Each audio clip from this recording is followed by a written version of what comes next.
to The Executive's View, the sports podcast where the stakes are high and the debates are fierce. Please welcome your host, Aaron Sirius Simmons, alongside co-host Barry DeVille Jordan. Each week, we bring you into the boardroom where the elite minds of sports converge. From the gridiron strategies to the business behind the ball, we tackle the hard-hitting questions and give you an insider's perspective. So pull up a chair and join us at the table where champions are made and legends are born. This is The Executive's View. Let's get down to business.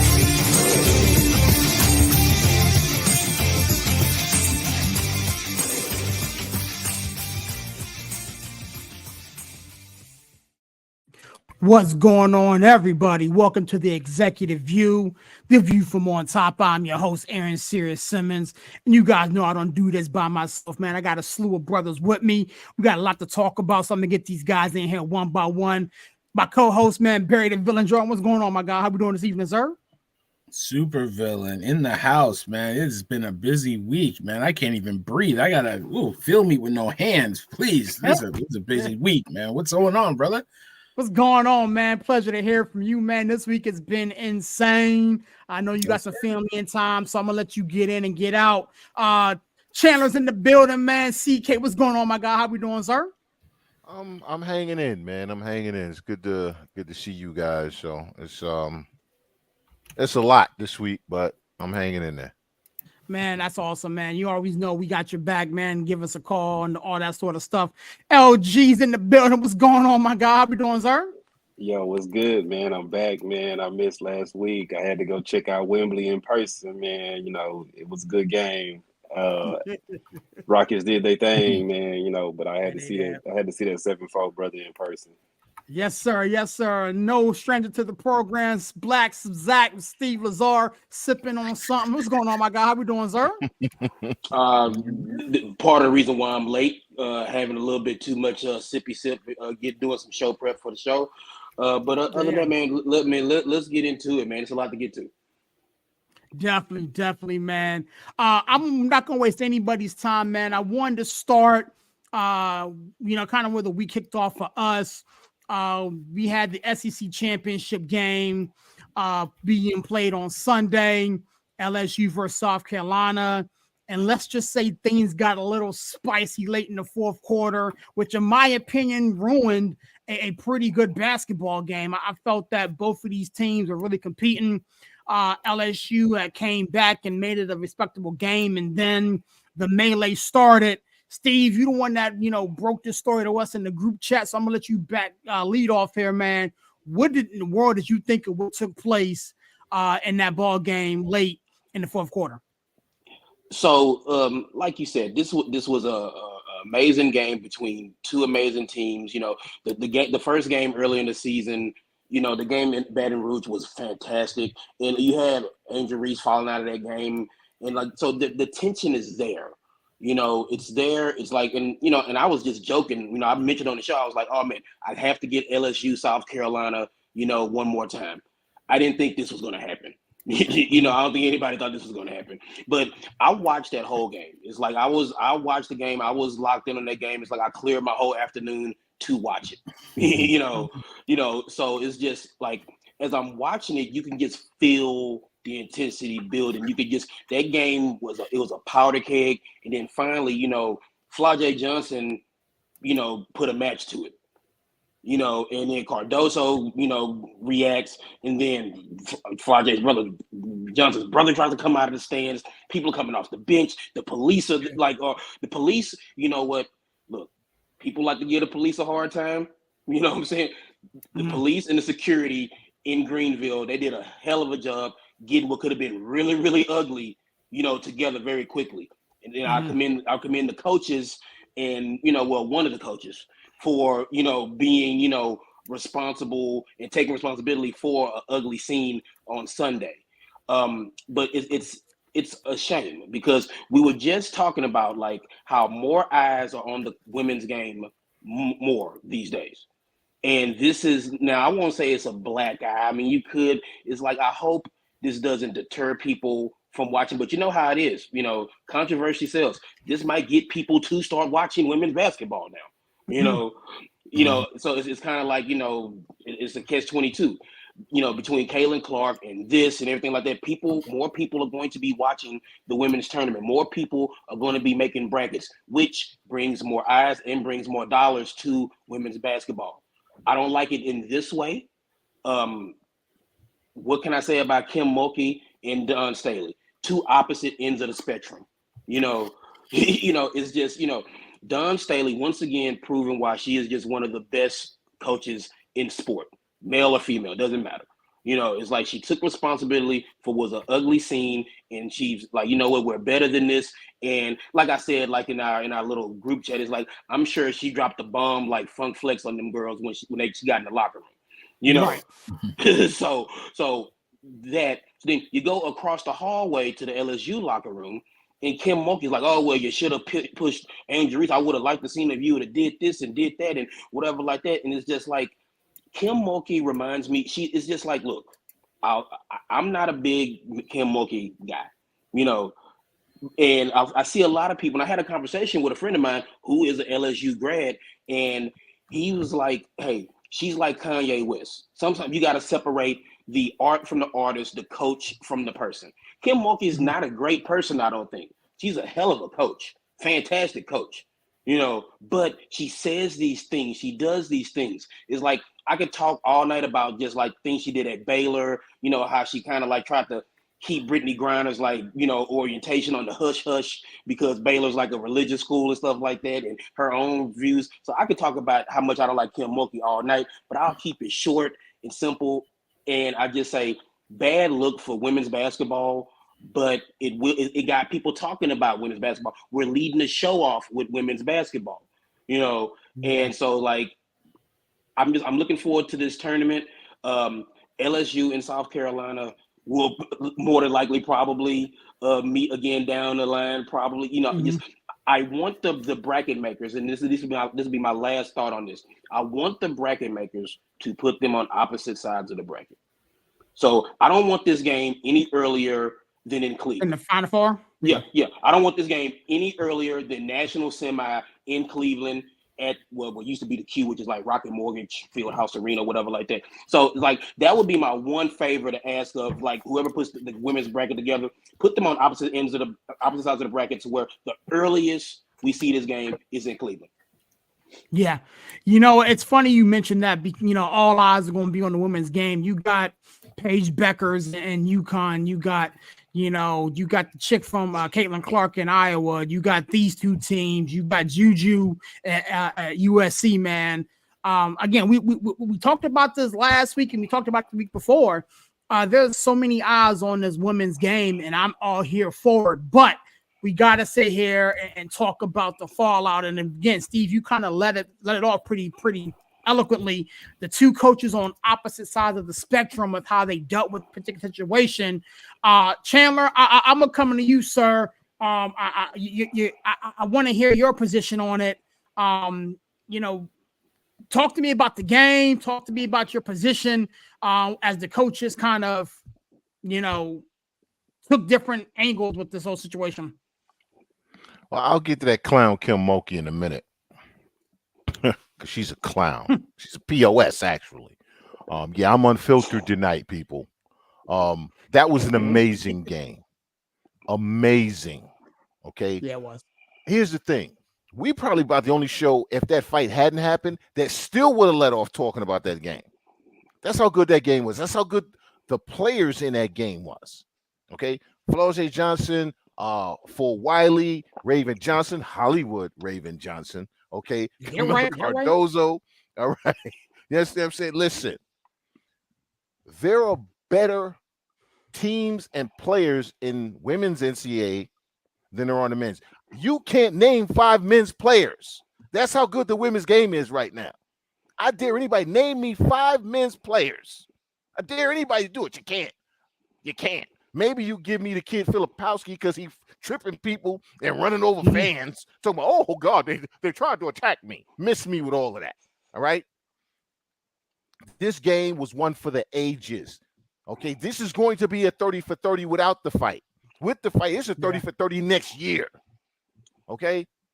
So Flau'jae Johnson should have been suspended, should have been ejected for fighting because she threw a punch. She swung at somebody. I don't care if it's open hand, closed hand. That's a punch by the rules.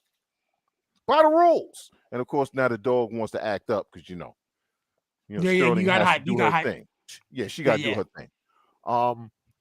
Okay, so Camila Cardozo comes over. You swung at my person. I'm coming for you. She did what a teammate's gonna do. She shoved it down. Shouldn't have done it.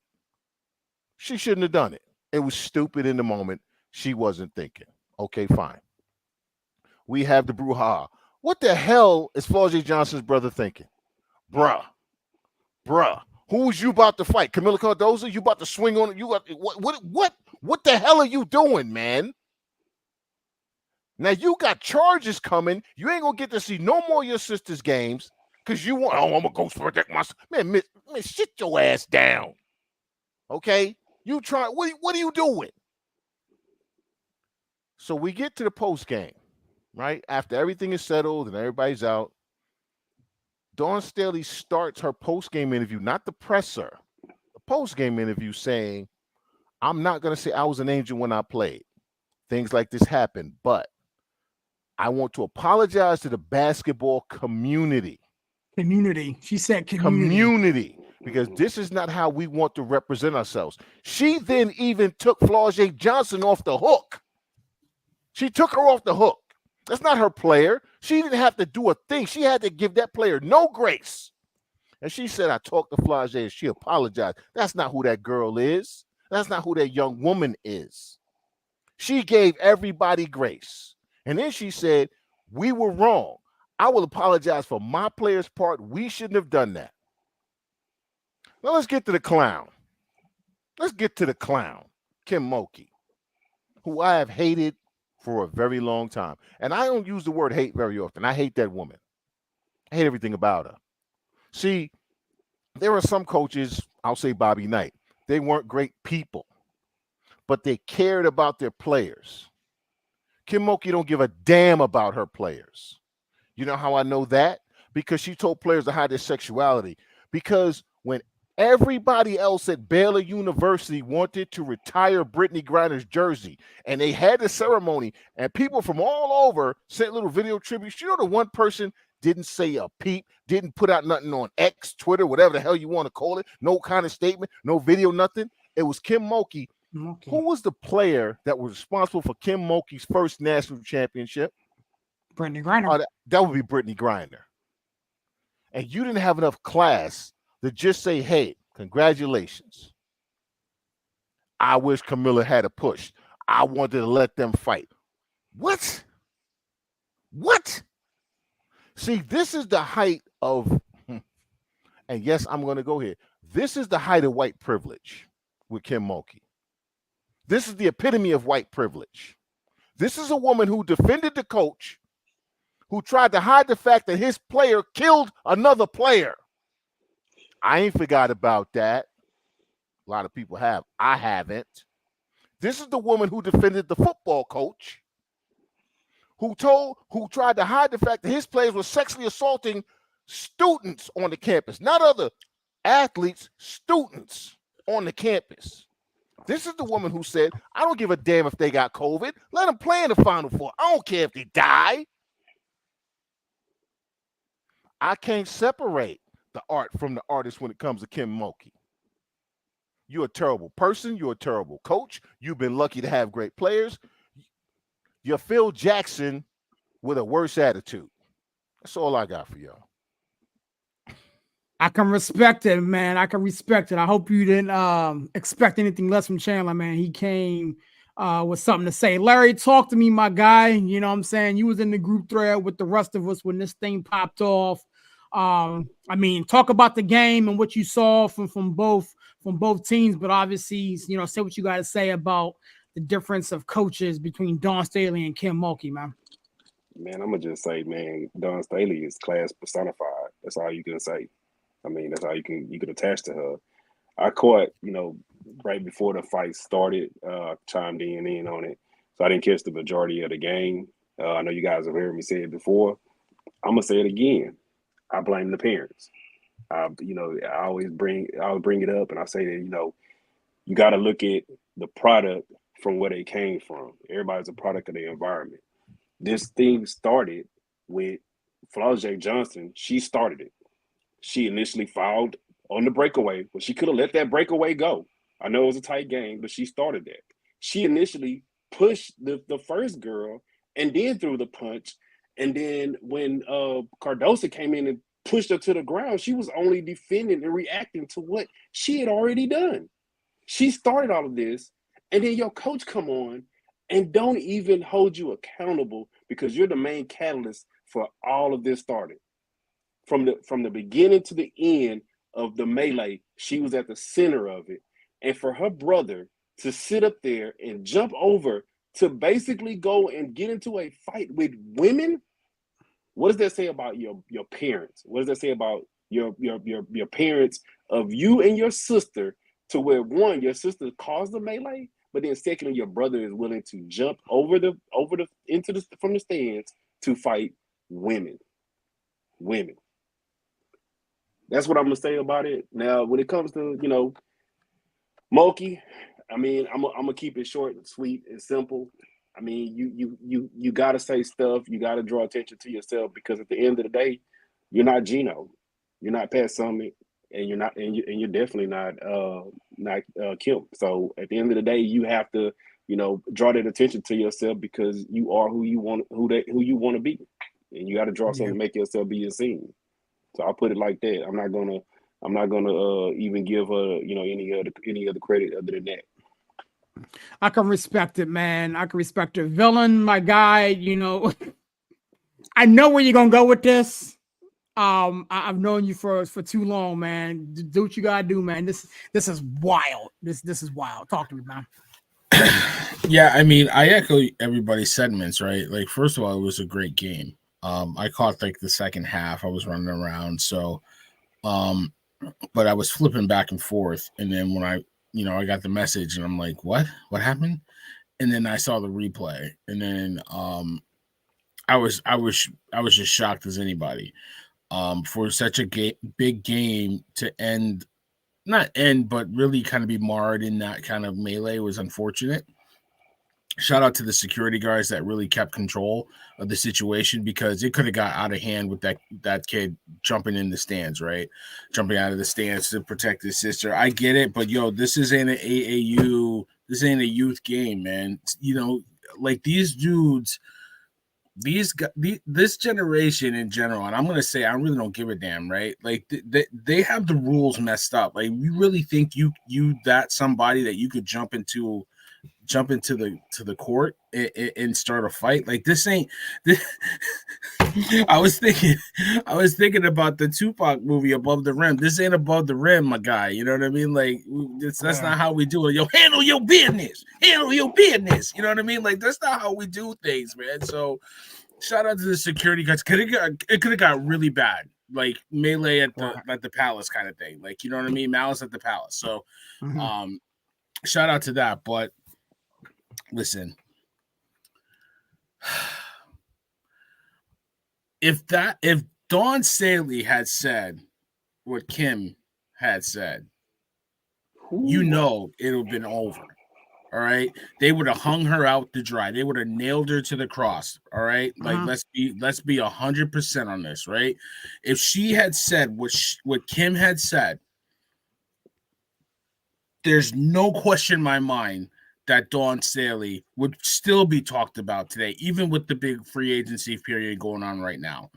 White media would have ripped her to shreds, but Dawn Staley proved that she's a class act, like you guys said. And you know what? I think Kim needs to be held more accountable because of what I said, because it's that white privilege that she said what she said. It got a little tither and then it went away. But no, she's got a track record. She's got a history going back to the Baylor days. Not to mention how she treated Angel Reese like garbage earlier this season, fellas. Like, you know what I mean? Let's not forget that. Let's not forget. Like, listen, I can see where you want to discipline her because maybe Angel Reese got too big for her britches, but the way that she went about it was kind of a sucker MC move to me. You know what I'm saying? So Right. this Kim's got a track record, and for her to say like, "I wish you would picked on Angel," the girl that you tried to treat like garbage, you want her to fight? Listen. Here's the thing. Angel Reese went to the sideline during the whole thing to begin with. She walked exactly in the direction. She was the only one with the brain. She was the only one with the brain through this whole thing. So, like, it's hilarious to me that, you know, Kim, I don't even want to say this shit because, you know, she's really just Lil Kim. Like, you really getting on my nerves. She needs to be held accountable. If a black coach has said that, I bet you she'd be fired or her job would be in question. But because you got a couple national championships, you think you can say whatever you want. No, man. Nah, you need to you're supposed to be a leader of women, an example. The nothing you do is above reproach. Like, you're supposed to be the leader in that group, and you just showed that you're a sucker. So it's unfortunate. You know, and I applaud. We've said it for weeks. I love being validated, and I love that everybody in this boardroom is validated because we've been saying for weeks that Dawn Staley is a hell of a coach and a hell of a leader, and she proved it in real time. Nobody had to coach her through it. Nobody had to tell her she knew how to handle the situation. She knew what to say because you know what? Sorry, Gino, at my UConn Huskies, Dawn Staley is the gold standard right now in women's basketball, period, the end. Definitely, man. I'm going to give my position on it, and then we're going to move, man. I think this is honestly, as I said in my intro, this puts a significant black eye on what was previously a great basketball game between two powerhouses. Sitting there looking at how Dawn Staley once again climbed to the mountaintop. It wasn't always pretty. It wasn't always flashy. She had 5 to 6 girls get drafted in the WNBA. And she just rolled out with the whole new group and find a way to get it done. Almost lost the night before, but again, Cardoso hit the jumper in this particular game. Shout out to her. I'm not going to sit there and let what LSU did this year fall by the wayside, even though we can't stand their coach. What they were able to do this upcoming year, you know, Angel Reese overcoming her own coach, trying to essentially, you know, throw her, you know, leave her for dead, if you will, like Barry alluded to. This was a great game with some great athletes. But at the end of the day, there is a right way and a wrong way to handle things. And, you know, going to the press conference and saying, which, you know, Kim Mulkey said is just not the move. Here's the thing. Even if you believe that, okay, let me give her that for a second. Even if you believe that Angel Reese would have been the smarter play, okay, you don't come to the media and say that stuff. You keep that behind closed doors. If you see them again later on down the road, you know what I'm saying? Let the chips fall where they may. But I know this, and I think we all play sports here. I know this. Dawn Staley went into that locker room and ripped them a new one. And by the time she got done and came out to speak to the media, you would have never known it. You wouldn't even know it. Because she has the ability to, I deal with my players behind closed doors. Boom. Let me come out here and apologize to the basketball community for what they just watched, because that's not the type of product we want to put out there. Let me apologize to the player on the opposing team that her and I had a conversation that I don't know, you know, that's not who she is. Let me apologize for all of this nonsense, because now we're looking at this game with tainted eyeglasses on. You know what I'm saying? And that's not what we want to do. Like, again, you know, Zach said it earlier, you know, the whole world is talking about women's college basketball. We've been talking about it for the past 25 minutes.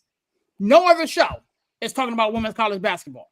You know what I'm saying? And that's a testament to what Dawn Staley put out there, the LSU Tigers put out there, these other programs on the come up, and who's been blue bloods of the sport forever. Like, hell, we're probably going to do a bracket challenge with sports, with the executives here.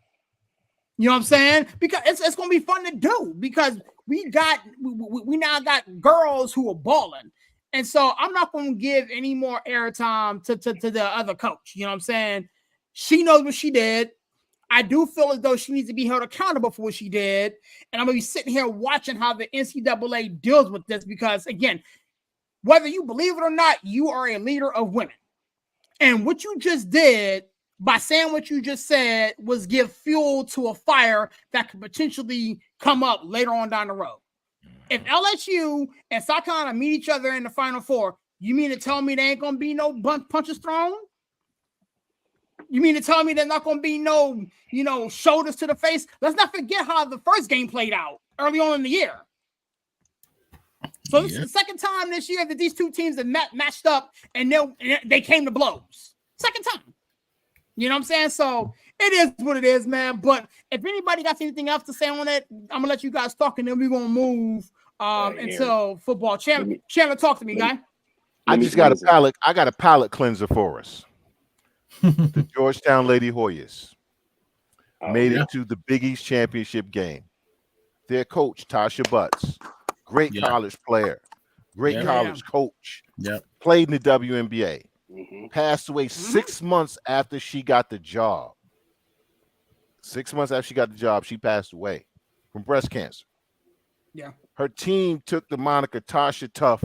They went to the Big East championship game, yet they lost to UConn. But then they allowed the players to know that the coach who stepped in for her was going to be given the job, and one of the players let that be known to the press. When you're talking about leadership, you're talking about molding young people. Yeah, this is what we talking about. Tasha Butts and the new coach of Georgetown. This is what we talking about. That's right. Yeah. Yes, sir. Go ahead, talk to me, Larry. Talk to me, Larry.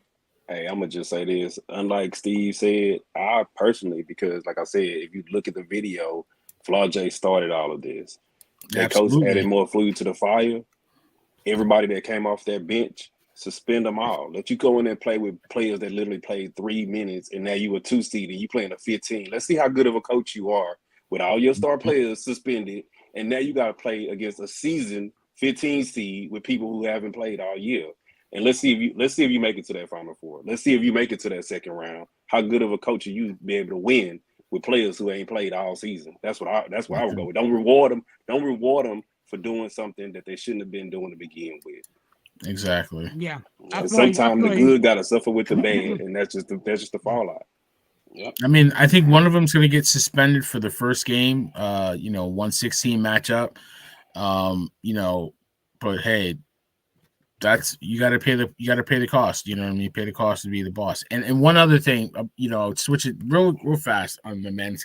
How many times is Gonzaga and St. Mary's gonna face each other in the West Coast Conference final, man? It's crazy. It's like death taxes and Gonzaga in the West Coast Conference tournament. It's tradition is old as time. It's just like just lock it in. Yeah, it's fun, man. But college basketball is big. The women's game is getting just as much press as the men's game. To Chandler's point, obviously, listen, I'm UConn all day, so shout out to the Lady Huskies. I know my Aunt V, she happy her girls won, but it's just a fun time of year, man. I can't wait. Yeah, man, it's fun. It's fun, and the fun never stops. Moving on to the meat and potatoes, if you will, this whole song and dance, man. NFL free agency kicked off with a bangity bang. And gentlemen, how I want to do this, because we can sit here and go until the cows come home about particular players. So I want to break this down by division. And if you need to get a piece of paper, look up your keyboard or whatever you need to do. I want to start with the AFC East. Really? That's what we're doing. I said no. I no, overruled. Listen. Stop the press. Overruled. Did you I want to am talk gonna about sit. Saquon now?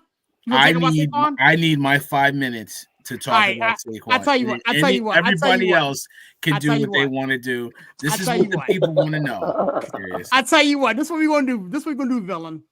I'm gonna let you talk about Saquon. We'll go with the NFC East first. Yeah.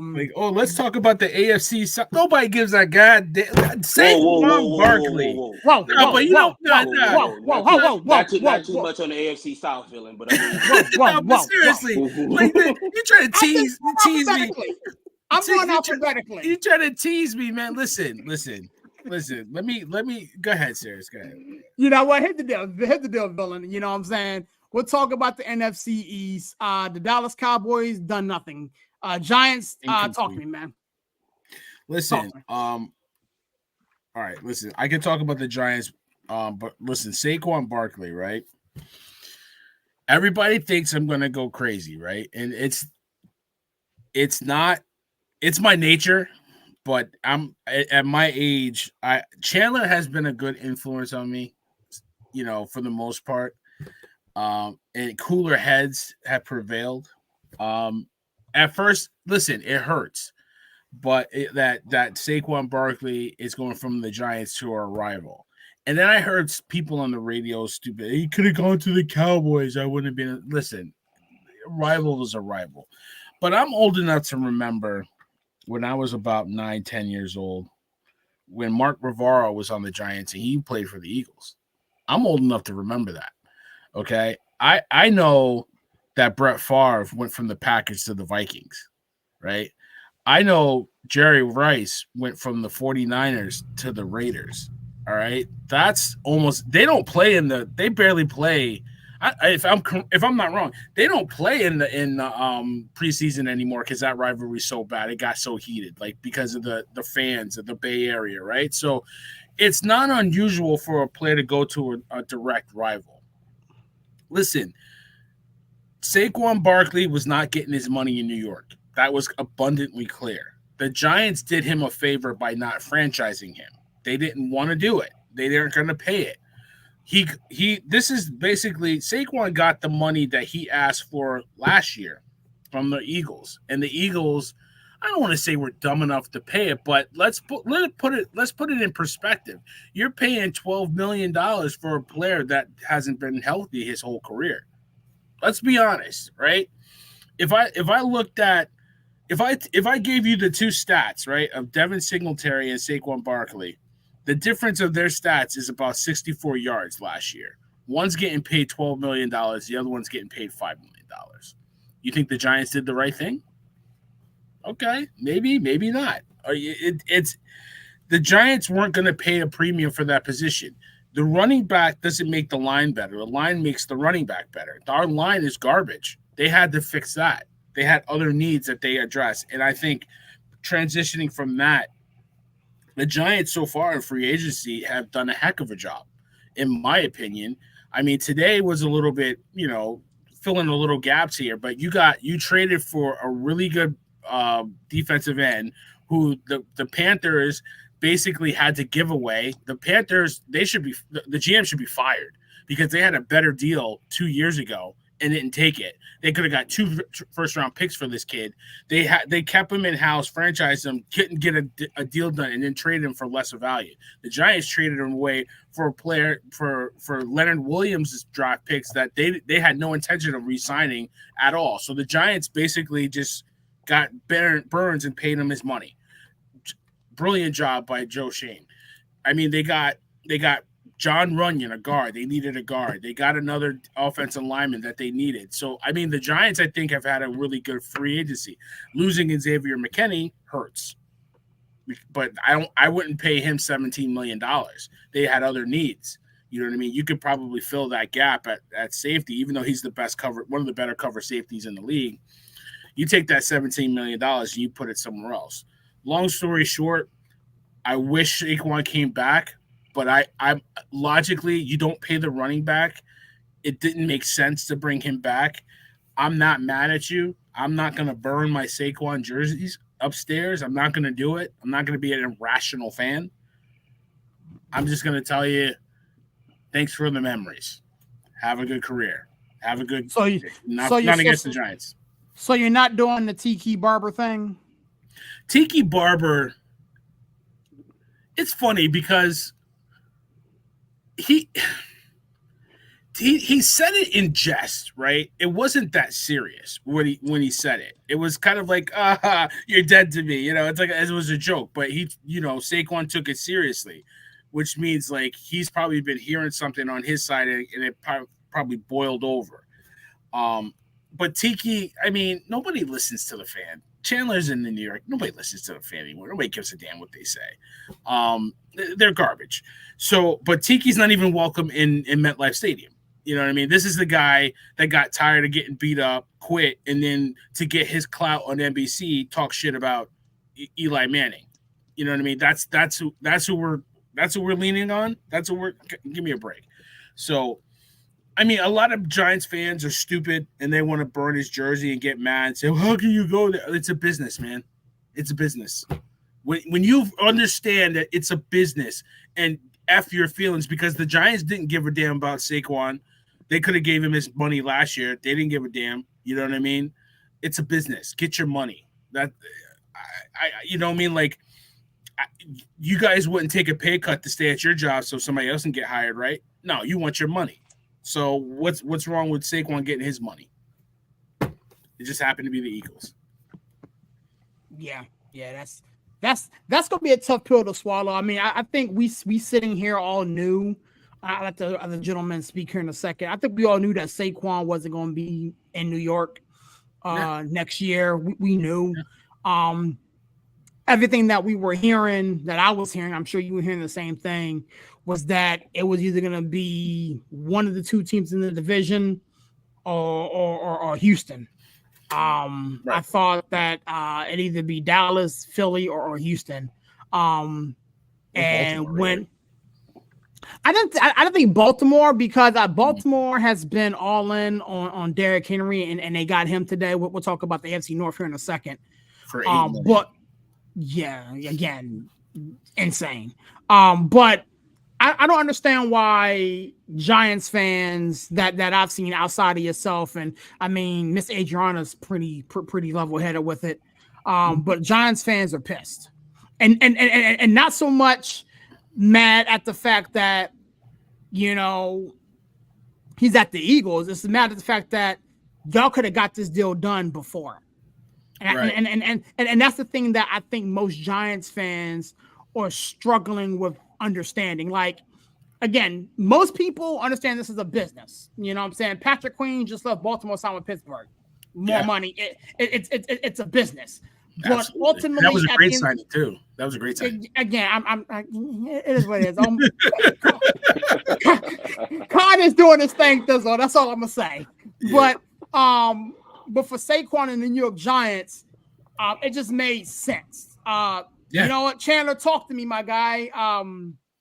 Saquon moves on from the New York Giants, joins the Philadelphia Eagles. Combined, 1,300 pounds, behind that offensive line with Jalen Hurts squatting and Saquon squatting. They can do the push for 20 yards now. Talk to me about it. See, I'm not going to let Barry get away with that. Joe Shane did a great job, man. Miss me with that bullshit.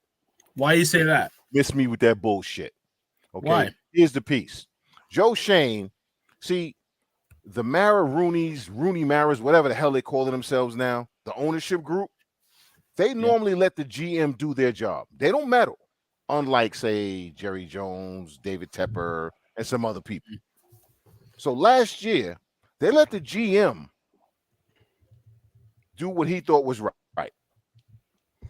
And he franchised Saquon and paid Daniel Jones. Say that again. He franchised Saquon. Good.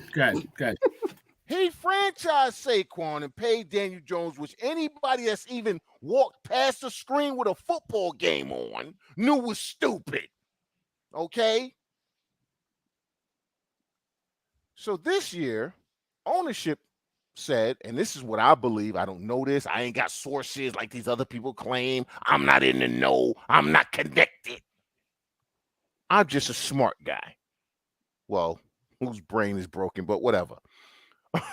I think ownership stepped in and said, listen, Joe, you're not franchising Saquon. We're not going to re-sign him because we're not going to pay him that money, but you're not going to franchise him. And where he goes, he goes. So now the money that they would have had they franchised Daniel Jones, he then used this season instead of last season to make the moves he should have made last season. So no, I'm not giving Joe Schoen credit for shit. Okay? Because everything he's doing now, he could have done a year ago. He could have done a year ago. And you still have Saquon Barkley, by the way. You still have the best running back you've had in, I'd say since Brandon Jacobs, because Tiki Barber was trash. Let's be real clear on this. No, he wasn't. Stop it, Chandler. Tiki Barber was trash. He was the second best running back in the league behind LaDainian Tomlinson. Stop it. Tiki Barber was trash. All right, you just played. Okay, he quit, and then the team won a Super Bowl. He quit, and then the team won a Super Bowl. I'm gonna say that doesn't mean he's trash. Quit, and then the team won a Super Bowl. He quit, and then the team won a Super Bowl. I'm doing the dance. He quit, and then the team won a Super Bowl. What's wrong with you, son? But anyway, I'm glad for Saquon. I'm glad for Saquon. I never thought he would lead the East Coast, honestly. Because of why he wanted to stay in New York is more about family and him being close to his family. I believe he's a new father, right? His kid, maybe a year old at the most? Yeah. Y'all know how it. Well, y'all know how it is as first-time fathers. I don't. Are you gonna move across the country when you just had a baby? Absolutely not. You're gonna take a job right near the house. Right? Yeah. Listen, I seen the picture. Sirius posted pictures like that. Look at me. I got it. That was bad. Okay. I remember when Barry had his first baby. I'm that old. Boy, you could. Boy, he was just cheesy. How you doing? I'm a new father. How you doing? All right. So I never thought Saquon would lead the East Coast. I didn't think it'd be Philly because I didn't think they'd make a move on him. But I like it for him. I like it for Philly. But listen, Joe Schoen gets no credit from me because he screwed this up from jump. Okay? Oh, and by the way, you still don't have a quarterback. They signed Drew Lock. You're going to get the quarterback in this draft. Listen, allow me to retort real fast because what does Daniel Jones have to do with Saquon Barkley going to to Philadelphia? If you had paid Saquon last year, he'd still be with you. Weren't going. You just said they weren't going to pay him. No. They weren't going to pay him. No. I said no. You said they Joe Schoen make the mistake. Do you really think the Giants last year were going to give him a long-term deal? I think if ownership had stepped in, he would have got. If ownership, the deal he wanted. I don't. I really don't believe. Looking at it from now, that the Giants had any intention of signing Saquon Barkley long term. I really don't think because if they could have done it, they really could have done it for that money. It was a difference of $2 million, $2 million, or guaranteed money. I don't think they were going to do it. I really don't. Should be fired. No, he shouldn't. Stop it. He should be shot to the sun. Shot to the sun. No, absolutely not. I want his head on a pike. No. All right. Well, you know what? You know what? When Burns and these boys cook, when you got one of the best defensive lines with Burns, the best nose guard in the league, and Dexter Lawrence and Kayvon Thibodeau, you can tell me that we will fire him into the sun. Who's your quarterback? I agree with you. We still have a quarterback. We still have a quarterback problem. Okay. Absolutely. He dropped the ball. How many games you gonna win, bro? But Daniel Jones is not the reason why we don't have. Daniel Jones is not the reason why we don't have Saquon Barkley. And if anything, this is the last thing I'll say on Saquon Barkley. He's going to be mad as hell when he sees Jalen Hurts taking all his touchdowns at the goal line. I ain't signed up for this, man. I want dude, it's going to be the tush punch, and he's going to be mad as shit. What? Yo, that's crazy. That's crazy. Yo, Larry, talk to me, my guy, man. Since you on the NFC East, man, you can talk Giants, you can talk Philly. Ain't no reason to talk to Cowboys because they ain't done nothing. So you can also talk Commanders if you want. So you know me, I have no stake in the battle over here. But I will say this: I'll repeat that famous quote: "The enemy of my enemy is my friend." So with that being said, I love the move with Saquon. And actually, if you guys are getting wrapped up into the Saquon move, the Eagles have actually been over here like really making some sneaky, solid, really good moves. I mean, they brought back CJ Gardner Johnson, and that defense was a whole lot better with CJ Johnson on the back end. And that was their main problem. They was giving up way too many yards in the passing game. Yeah. So I love that move. I love they brought in what's the other guy? Huff. Bryce Huff. Huff, yeah, bring in Huff. I mean, I know that they're still talking about trading guy that plays D and I can't think. I'm not an Eagles fan, but like I said, I'm all for it. You know, I like the fact that now. Fletcher I like the fact. Yeah, Fletcher got retired. So I put it like this: I love the fact that now you can't just defend Jalen. You got to worry about Saquon. You got to worry about Saquon coming out the backfield. You got to worry about AJ. You got to worry about Devontae. And people forget Dallas Goedert. So now I love those offensive weapons for Jalen. And like I said, the enemy of my enemy is a friend. I'm not a big basher of the Giants, even though I know we get into these conversations about, what they should have did, what they should have did. I like the Brian Burns move. I'm a Florida State fan, so I love the Brian Burns move. I just think that, you trade away Leonard Williams when you probably could have ended up with both, but you're trying to be cheap. That's why you didn't want to pay Saquon. And you don't want to pay Saquon, but you pay Daniel Jones. But even the Daniel Jones, the deal, they could actually get out of it this year. So he will get out of it this year. He's gone. They pretty much done told him that he's not. If he even is on the roster as of the league start of the league year, he's basically going to tell him, "Here's a clipboard. You're going to hold it." Even the GM is pretty much it. So who's playing quarterback for the Giants? Drew Lock. Drew Lock. Who gives a damn? It ain't gonna be Daniel Jones. It's gonna probably be Drew Lock. I'll put it like this: Who's gonna catch the ball? That's the problem. They went and signed Isaiah McKenzie, man. Isaiah McKenzie's the truth. He's the truth, man. They went and got trouble. They went and got Singletary. They can run screenplays. Because they still haven't fixed the offensive line. They picked up this dude, Jermaine Elmore, but that's about it. You know what I'm saying? So they got Runyon too from the Packers. Yeah, they got Runyon from the Packers. Barry, let me just tell you this. Yeah. How many years have your Giants been trying to solve receiver and O-line? How much draft capital have they put in receiver and O-line? Way too long. Way too long. If it ain't fixed by now, it's probably not going to be fixed going into the season. So who's going to throw the ball? Honestly, I don't see the Giants as a real contender, but whatever moves they make to beat the Cowboys, I'm all for it. I'm gonna keep reiterating that.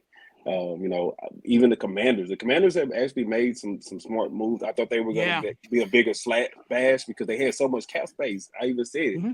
Magic Johnson probably was hosting parties, during the off season, recruiting people to come over. I'm thinking Magic over here is like, hey, let me start putting some of my Magic spin on it. I thought they were going to spend more money. I think the best move they made out of anything was signing Frankie Louvu. Frankie Louvu balls, and I know he was on the Panthers and he was buried, in mediocrity because nobody ever watched him on TV. But that dude actually balls. I don't know if Zach Ertz got anything still in the tank. I like the Austin Eckler move. That was big. That was huge. Yeah, I mean he won't have to carry that full load. So I mean, right? He can, they still got Brian Johnson back there. Yeah, they still got Brian. They let Goodson go. Yeah, he signed with the Patriots. Yeah, he signed with the Patriots, but even still, he had already lost his job. I like the Eckler move, but like I said, I think that they'll be okay. When it comes to the Cowboys, I actually love the fact Dak is holding them hostage.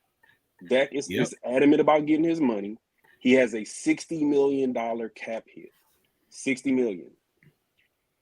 One of the things that I always say about Jerry Jones that I love about Jerry Jones will have $1 on his cap if it meant winning a championship. He will spend every nickel and dime to get to that championship.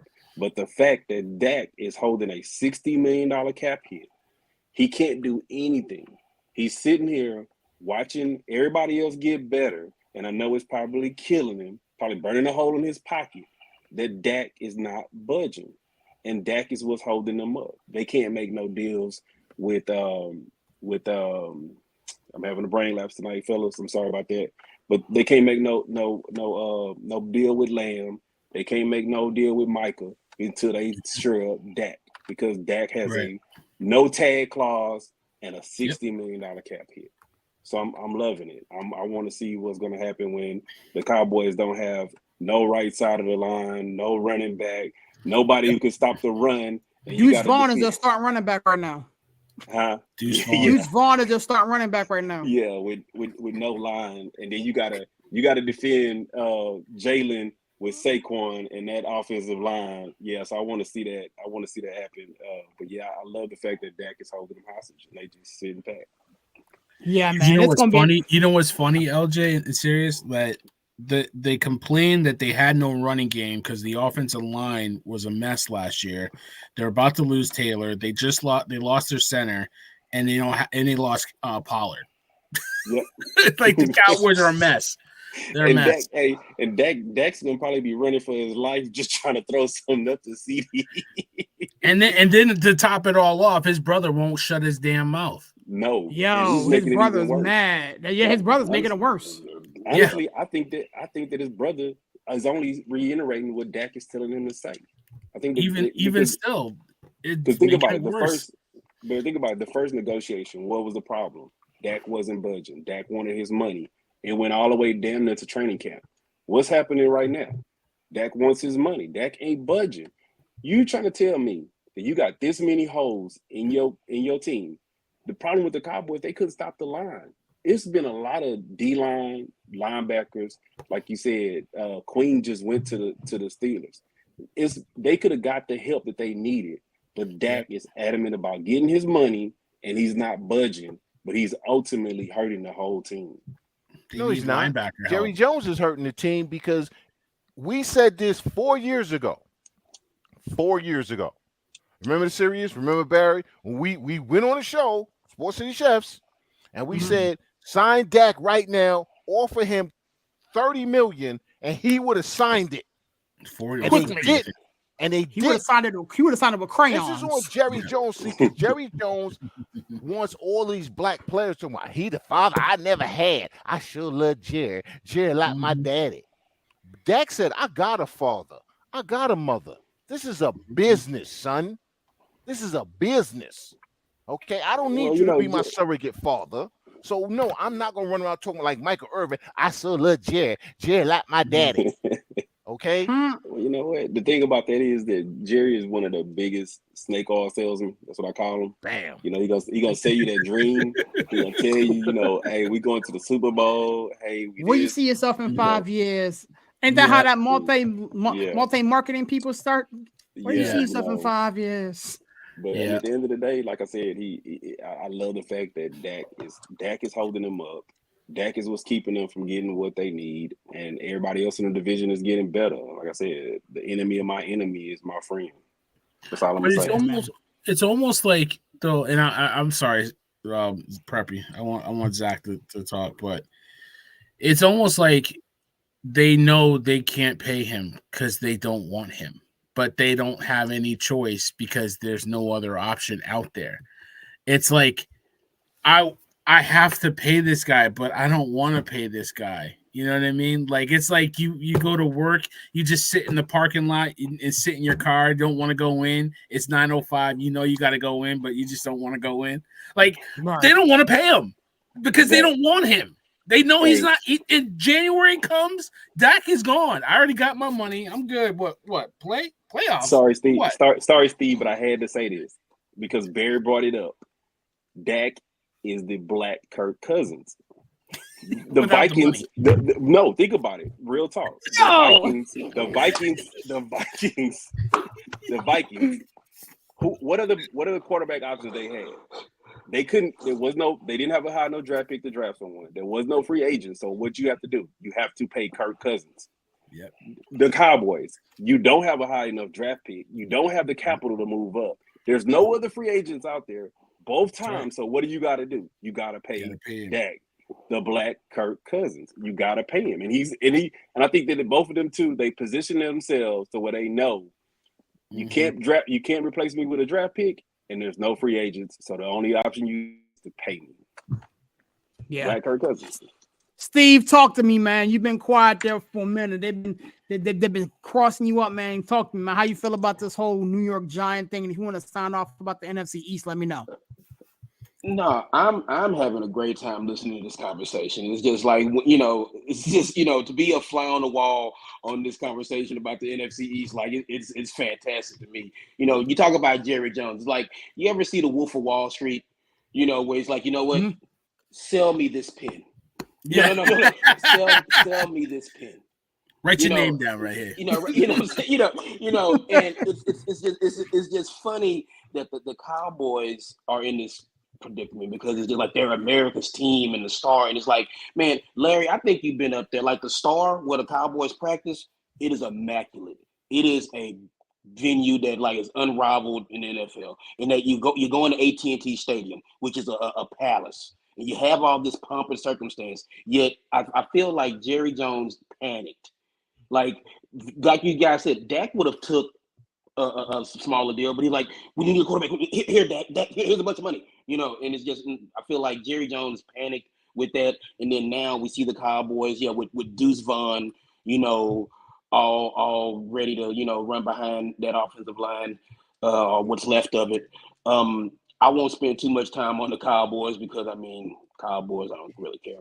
So I will move on to the Eagles, who I do think are having a great free agency so far. Bringing CJ back is huge, like everybody said. Saquon, you see these guys stay within the division, a lot. It's not like this is some kind of like new thing. Was like, oh, he's going to a division rival. This is unheard of. Of course he wants to twist the knife a little bit to the Giants, and he gets a chance to do it 2 times, this upcoming season. The Commanders, like what the Commanders are doing, like the Ecklers, signing. They still, I don't know what they're gonna do in the draft, but it's like I would like to check back in with the Commanders, let's say May 1st, and see how their draft goes and see what they do. There's still some free agency money to be spent, and they have plenty of it. So it's just we'll see. I'd like to kind of circle back on the Commanders. The New York Football Giants. Boy. I don't know what else is there to say. I think you guys have covered it. I will say this. Drew Lock, Mr. Put That Shit On, with the, him and Gino had that cute little moment, last year on the sideline, and which was great. I loved it. But again, I want to see what the Giants do in the draft. I like what they're doing. I like Burns. I like Runyon. I like those, those signings. I would like to see them get Alt. If Alt can find a way, if he gets past the Chargers, I feel like Alt is a guy that they should probably, if he gets past the Chargers, they should write that name on the card very quickly, make that phone call very quickly. So then I would like to see with Runyon, with the other additions, you put a guy like Alt, who again, because NBC makes us watch Notre Dame every week. So it's like, so I saw a lot of Joe Alt, so it's just so I like that, but I actually think he's good. So I would love to see him on the Giants line.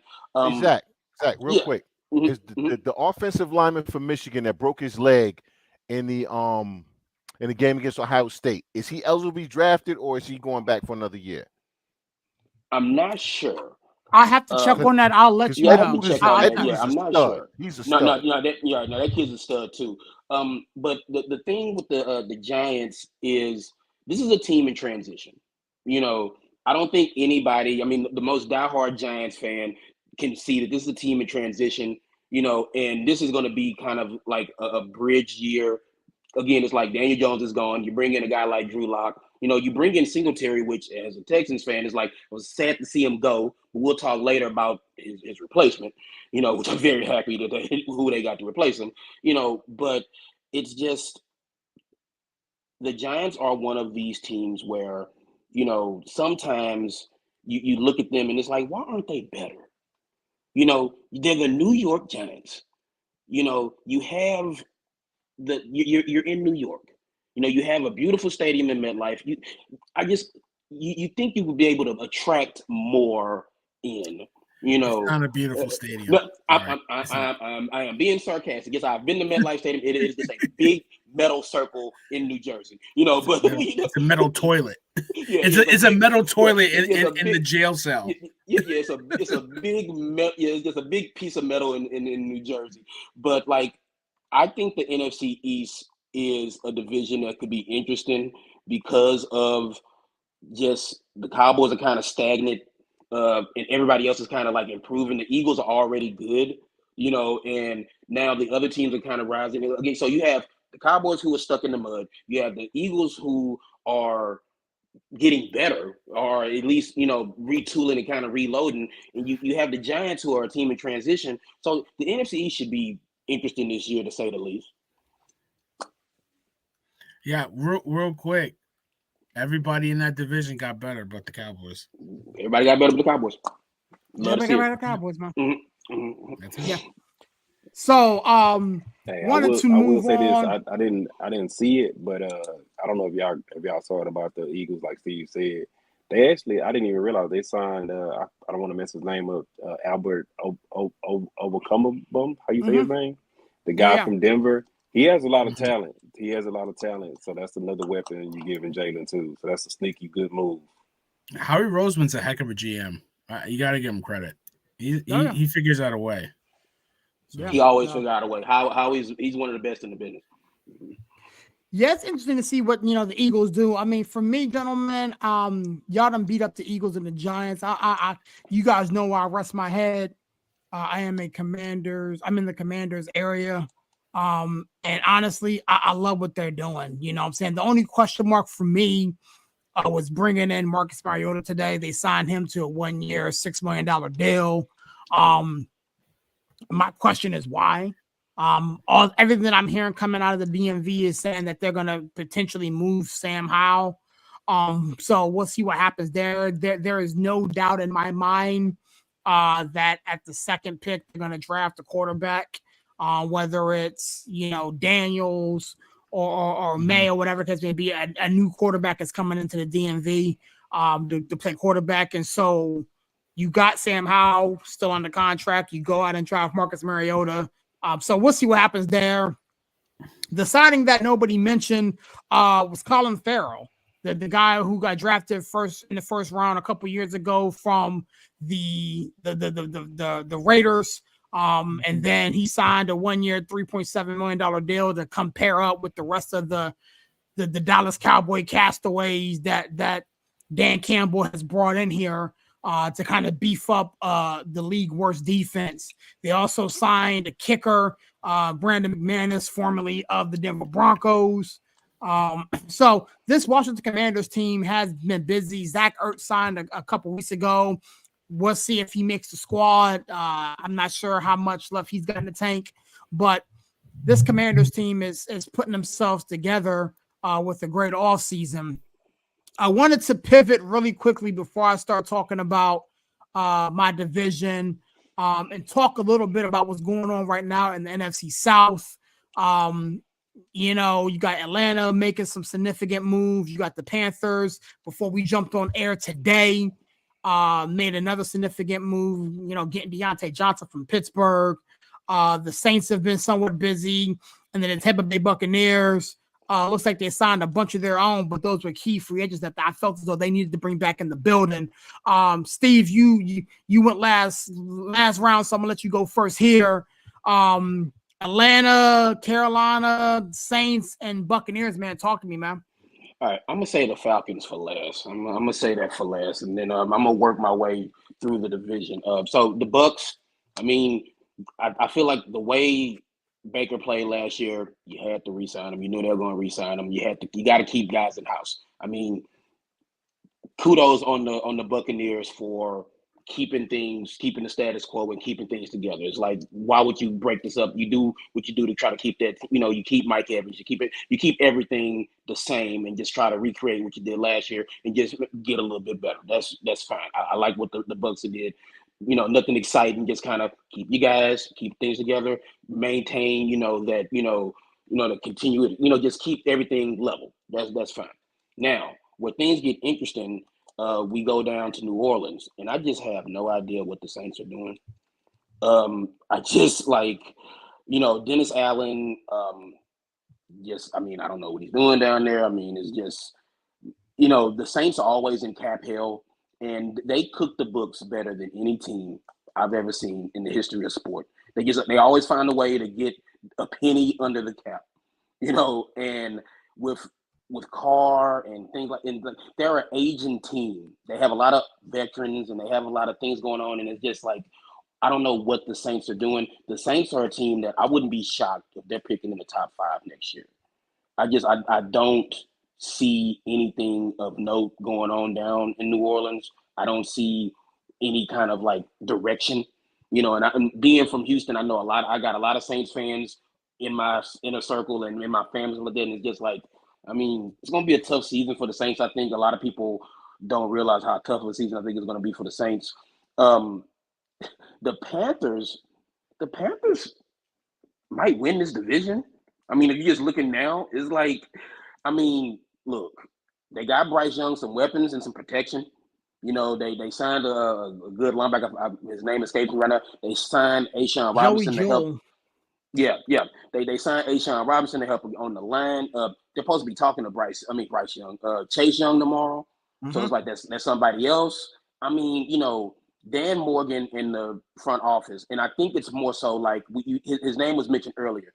Tepper, I think, realizes I can't run this like a venture capital fund or whatever. So I have to run a football team a little bit different. Maybe I'm not the football guy. Maybe I should just write the checks and kind of back up a little bit, because the Panthers so far are having a really good offseason. And I like what they're doing because, again, it's and then with the Falcons, Kirk, I call him the money magnet. It's just, teams just cannot, people just see him and what, I would like to give this man a bunch of money, but let's not act like Kirk Cousins is some sort of bad quarterback.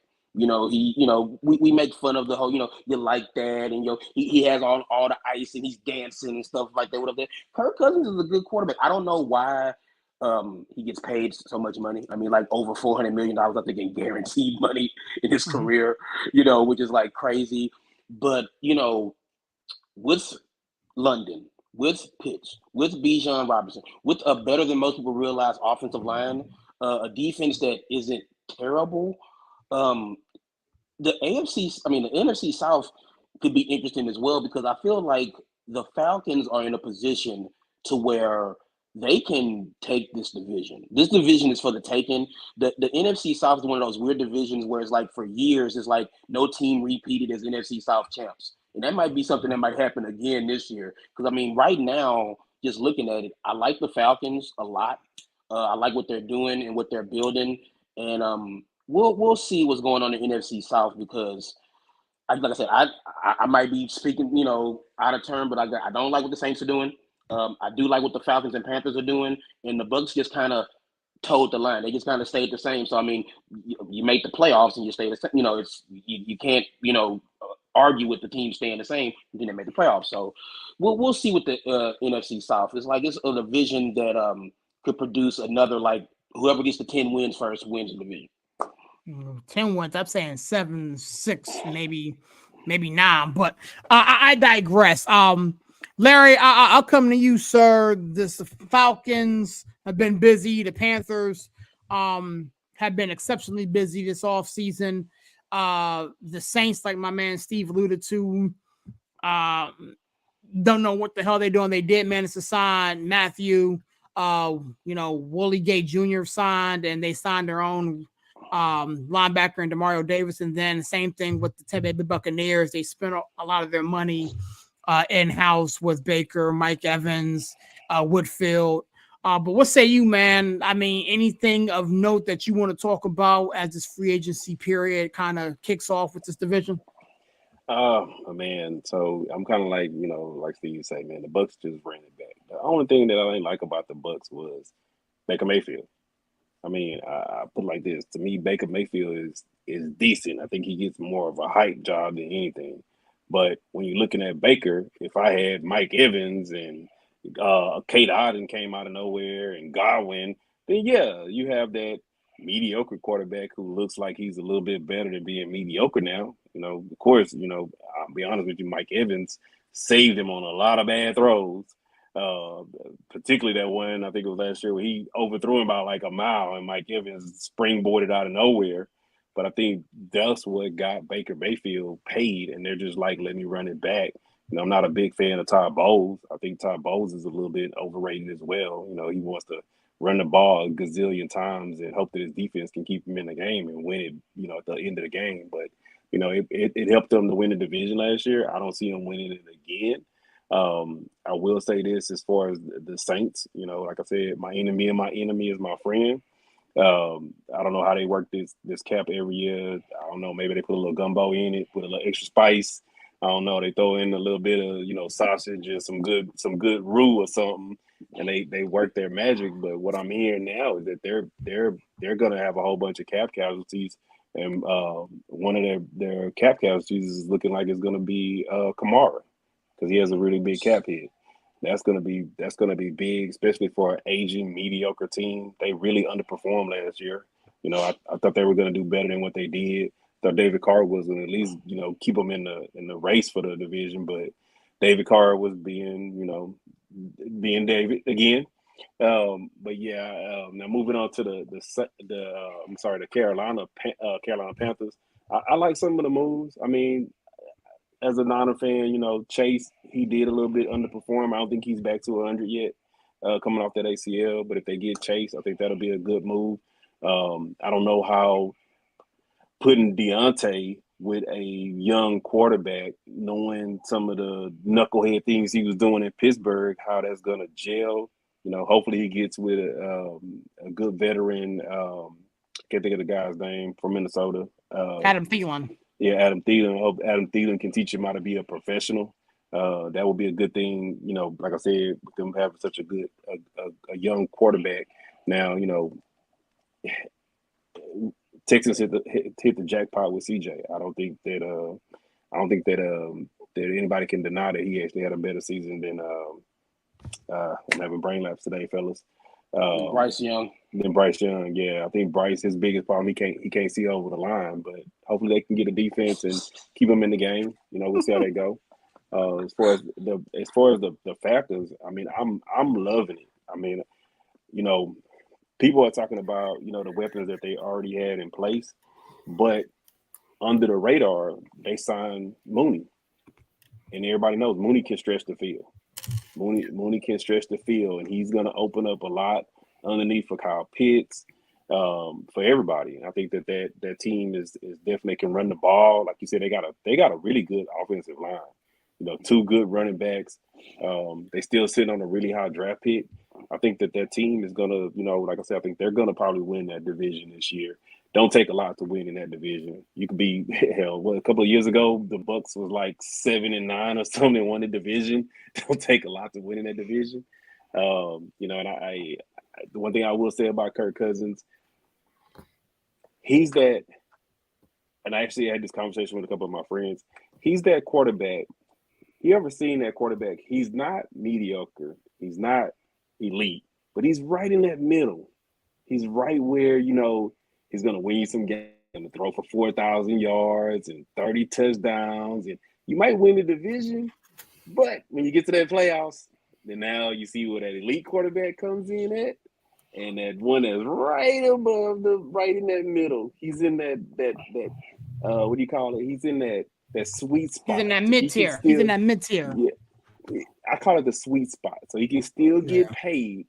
He's better than, say, don't kill me, but he's better than a Daniel Jones, but he's not a Patrick Mahomes, and he's not a, you know, he's not even a Josh Allen, but he's good enough to win you games, and I think he's going to be really good with the offensive weapons that they got. Personally, I want to see them unlock Bijan.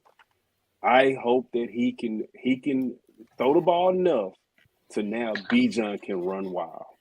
And that's what I would really love to see from Kirk Cousins. Like I said, I can't knock this hustle. $400 million. Hey, hope he gets every nickel and every dime. Kirk Cousins is a really good guy, even though he may not be elite, but he's a really good guy. And hopefully somebody can keep him out of the Atlanta strip clubs. It's funny that you said that. It's like we need to, in baseball, there's the Mendoza line. In football, with quarterbacks, there's the Kirk Cousins line. It's like, okay, you put Kirk Cousins in there, and so then we judge all quarterbacks. Are you better than Kirk Cousins, or are you not as good as Kirk Cousins? I think he's the perfect yardstick that we can put him right in the middle, and then we'll say, you got to be better than Kirk Cousins, or are you worse than Kirk Cousins? Yep. I can't argue against that, man. Villain, talk to me, man. You fall in the Dak Kirk Cousins line. Yeah. Oh, good God. I mean, Daniel Jones beat Kirk Cousins in the playoffs. That's sad. But here's the deal. He's bet on himself, and he's gotten his money for it. I can't hate him for that. And he is a good quarterback. He's not a great quarterback. Nobody's on that Patrick Mahomes line. This guy just restructured his contract to free up $20 million so they can go win some more. Patrick Mahomes, the guy. I can't believe it. But seriously, I like the signing for Atlanta, because Atlanta has been a quarterback away for a couple years, and they've been a 7-win team for a couple years. Now they got a quarterback that can get them a couple extra wins and get that division right. And I agree with LJ. I think Mooney's a really good signing too, to go with Drake London, Kyle Pitts, and Bijan. You know what I mean? So that offense, they signed some defensive guys last year. They got some offensive line help. I think the quarterback is the difference. So Atlanta is going to be a very interesting team. The Saints, they keep kicking the can down the road. You can do that for a player or two, but when you start doing that for the whole team, you can't sign anybody in free agency, and this is what's happening. So they really banked on Carr last year. It didn't pan out as much, but now they got all this salary that they're in cap. You can't even call it hell. I don't even know what you call it, what the Saints are in. So they have no flexibility. I don't like what the Panthers did as far as trading Burns, because, like I said, they could have got more value out of him. I question Dante Johnson a little bit just because of his track record in Pittsburgh. Sirius knows better than I do. He's a talented player, but we saw some things character-wise that I don't know if you want to pair him in there. So we'll see if like you guys think that Thielen could be a good influence on him. I think the Panthers, trading Burns and then Lulu letting those two guys go on a defense that was basically just those two guys. I don't know. I'm not feeling it. One thing I did like Tampa Bay, even though Baker Mayfield isn't the sexy name, he played pretty well for you, and he had a good connection with Mike Evans. So I think bringing back those two guys, especially Mike Evans, because I was sure Mike Evans was walking this year, bringing him back, and Whitfield Jr., I think was huge. I think the sneaky good thing that they did, that the Tampa Bay Buccaneers did, was trading Carlton Davis. I like Carlton Davis. He's a really good corner, but they weren't going to sign him back. They got draft compensation for him, and the Lions they got what they needed. They needed somebody to replace CJ, and they got a really good corner his passer rating against is about in the 70s, 74, 76, I think, something like that. So I really like, for both sides, that trade. I think the Bucs got value for a guy that they weren't going to sign back, and the Lions got a player that they can really use to get over that hump. They need a pass rusher. I think they signed one guy, but you guys get to that. But I kind of like what the Bucs did, but like you said, I really think the Falcons, I think they've had the really good first 2 days of free agency with signing. They got the quarterback that once that domino fell, everything fell into place. So I really like that. So yo, I feel you, man. I'm gonna keep this division short and sweet because I definitely wanted to talk a little bit about the NFC and AFC North really quick before we get out of here. I like what both the Falcons and the Panthers have done. As a Steelers fan, when the news broke that Deontay was traded, y'all know me pretty well. I got on the phone with my dad, and my dad said something to me that kind of had me check my emotions. He goes, Aaron, let me ask you a question, Doug. When was the last time that the Steelers paid a receiver multiple deals that is not named Hines Ward and not Antonio Brown? And I was like, okay, makes sense. He goes, Aaron, let me ask you another question. When's the last time we've had a player who openly talked out of the backside of his face that did not get on the first thing smoking out of town when we could? I was like, okay, makes sense. So when you look at Deontay Johnson and everything that he was doing both on the field and off the field, and when it came down to dollars and cents, it made sense to me. And again, I can't even come up with that on my own. That was my dad kind of helping me see that. But again, going over to Carolina with a second-year quarterback, you get them a bunch of offensive line weapons. You still got Miles Sanders in the building, who's a quality runner. You go and get Joey's Joel, a linebacker.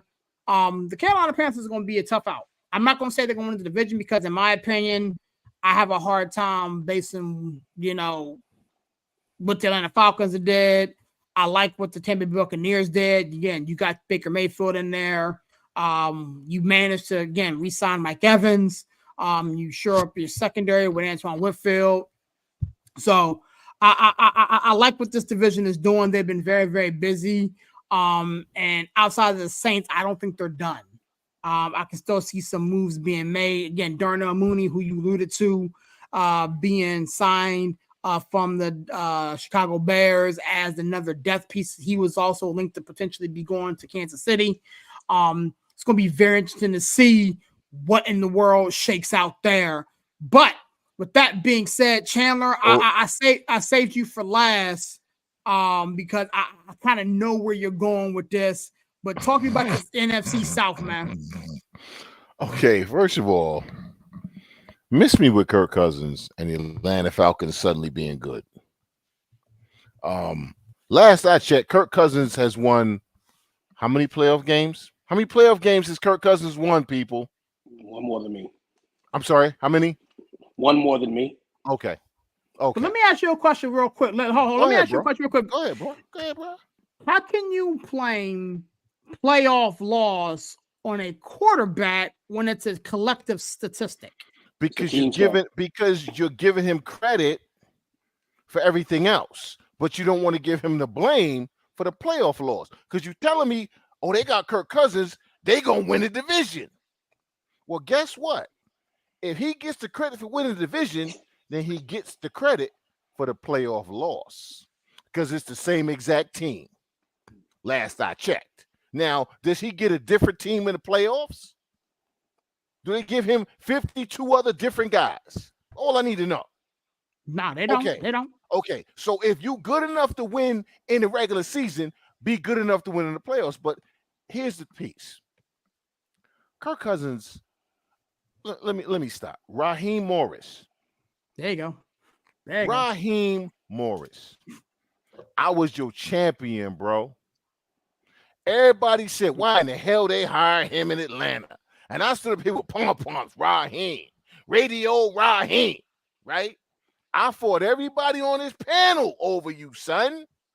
Right? Everybody like, they shouldn't have hired him. What the hell are they doing? I said, you don't understand. He didn't get a fair shot. That man can coach. And then you went and said, and then you went and caped for Kirk Cousins. Kirk Cousins. Really? Raheem, the dream done died. Raheem, the dream done died. Atlanta might win 4 games this year because Kirk Cousins is trash. I'm here to tell you Kirk Cousins is trash.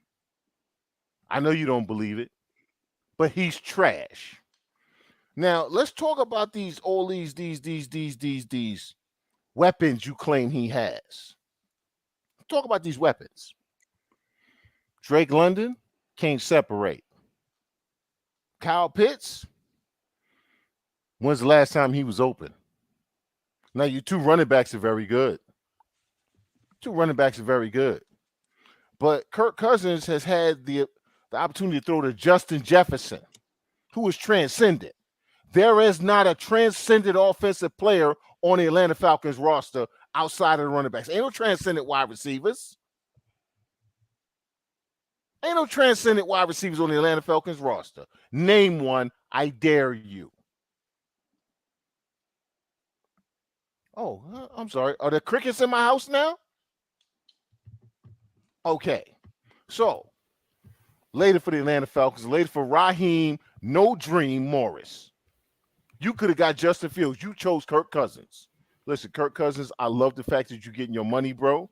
I love the fact that you are manipulating the system the way you are, and you are showing these NFL players not to be scared to bet on themselves. But you trash as a quarterback. Let's go to the Saints, whose owner is still trading on the fact that her husband died while he still owned the team.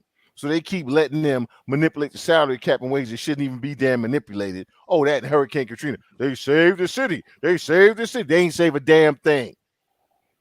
There are still areas in New Orleans where people who look like me are still underwater, whose homes are gone. So tell me how they saved the city. They saved the city to people who look like her. So miss me with the Saints. Oh, and their coach is terrible. Dennis Allen should never been the coach. Yeah, he's horrible. He's terrible. Okay. And you brought in Derek Carr and you got rid of Jameis.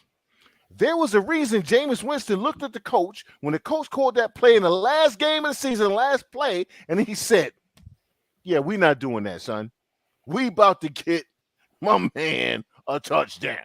I don't give a damn what you say. And if you don't think that speaks to how the team does not respect their leader, you have no idea what's going on, and you have never been in a position either to lead or be led.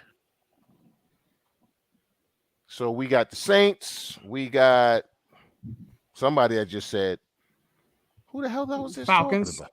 Thank you. You got the Saints, Falcons. You just talking about you just talking about the Buccaneers. Panthers. Baker Mayfield. Mayfield. For those who wonder why I've been diagnosed with early onset dementia. So bear with me, people. And I'm not being funny about that, honestly. Anyway, so Baker Mayfield.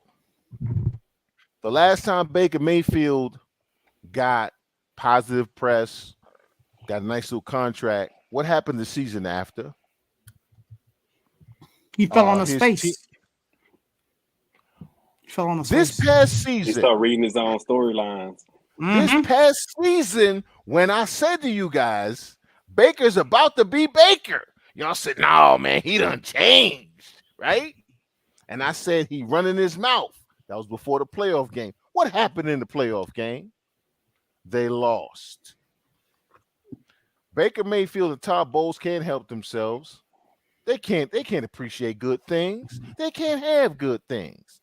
Tampa Bay Buccaneers about to have a bad season, and Baker's gonna show up in that trench coat with that weird mustache where he looked like he driving around in a white van and say, hey, little kid, you want some candy? All right. That's the Baker Mayfield y'all about to see. Carolina Baker. Believe in Baker. Yeah, I believe Baker's a weirdo, okay, who runs from the cops.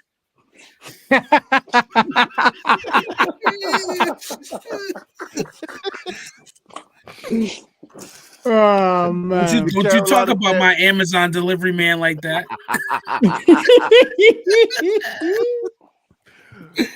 Carolina Panthers, Dan Morgan. Dan Morgan was a guy who most people don't know played football. They don't remember him. I do. Dan Morgan was a hell of a football player, was a hell of a linebacker. He was a guy who nobody gave a shot to. And he became a hell of a football player. He became one of the best players on that roster of those Panthers teams. He's a guy who's going to recognize hard workers and guys who are willing to do whatever it takes to win. I like the moves they've made. I like the coach they've hired. And I'm saying it now. The Carolina Panthers are winning this division. Now, they might only win 8 games, okay? Because the South sucks. Right? But they win in this division.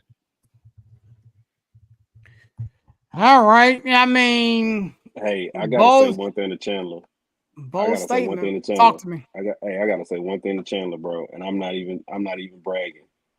You know why the Falcons gonna win the division? Zach Robinson, off the McVay tree, off the Shanahan tree. Maybe.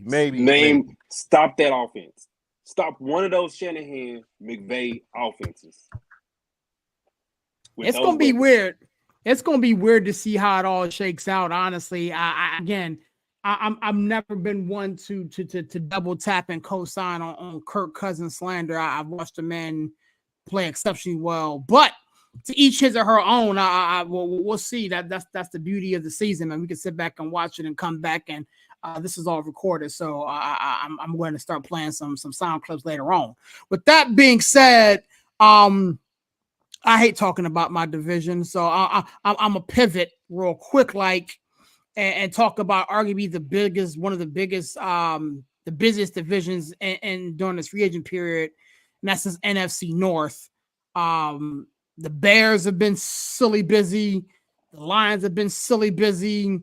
The Green Bay Packers and the Minnesota Vikings, themselves have been exceptionally busy. Villain, I know you got to get out of here quick, so I'm gonna let you lead off here. Talk to me, man. This division has been cuckoo for Cocoa Puffs. And yes, Justin Fields is still a member of the Chicago Bears. Just throwing that out there. Justin Fields has been devalued. They won't get a bag of. I hope the Bears are considering keeping him because he's not a bad quarterback, trading that number 1 pick, stacking up picks, and rebuilding this team. I hope because they have Sweat, right? Marquez Sweat, the defensive end. That was a hell of a pickup mid-season that you could build a defense around. He played a heck of football down the stretch. I hope that's a smart thing to do, but the Bears aren't smart. The Bears are stupid. So they're gonna trade Justin Fields for a 6th-round pick, probably a 5th rounder if you think, oh well, Mac Jones got a 6, so I can get a 5th. Like they waited. They should have had this deal done long ago. They've waited so long that why would I pay premium for a guy for this kid? Even though I know he's a good player. I listed out teams that should probably be in the hunt for him, and all of them have a reason not to trade for him. So it's a mess. I love what the Packers have done. You know what the Packers are doing right now? I don't have to pay Aaron Rodgers money no more, so I can pay somebody to play some football for me. So only thing they need to do is bring back Jair Alexander. They need to figure out how to bring him back. But bringing McKinney in, brilliant move. That was big. That was huge because that was one of the areas that they really needed some help in the secondary, especially at the safety position, because the corners, I felt like the corner position was really locked up with them. But now you got him. You bring in Josh Jacobs, who I love that you're going from Dillon and Jones to Jacobs. I love that move. I really do. Even though they lost a couple offensive linemen, I still feel like they got some young talent. They got draft picks. The Packers and the Lions are going to be fighting in this division. Like I said, I love what the Lions did, bringing in the cornerback Jones. I really feel like they need another piece on defense. I think they one thing they do need to do is bring back Josh Reynolds. They have to bring him back. The receiver.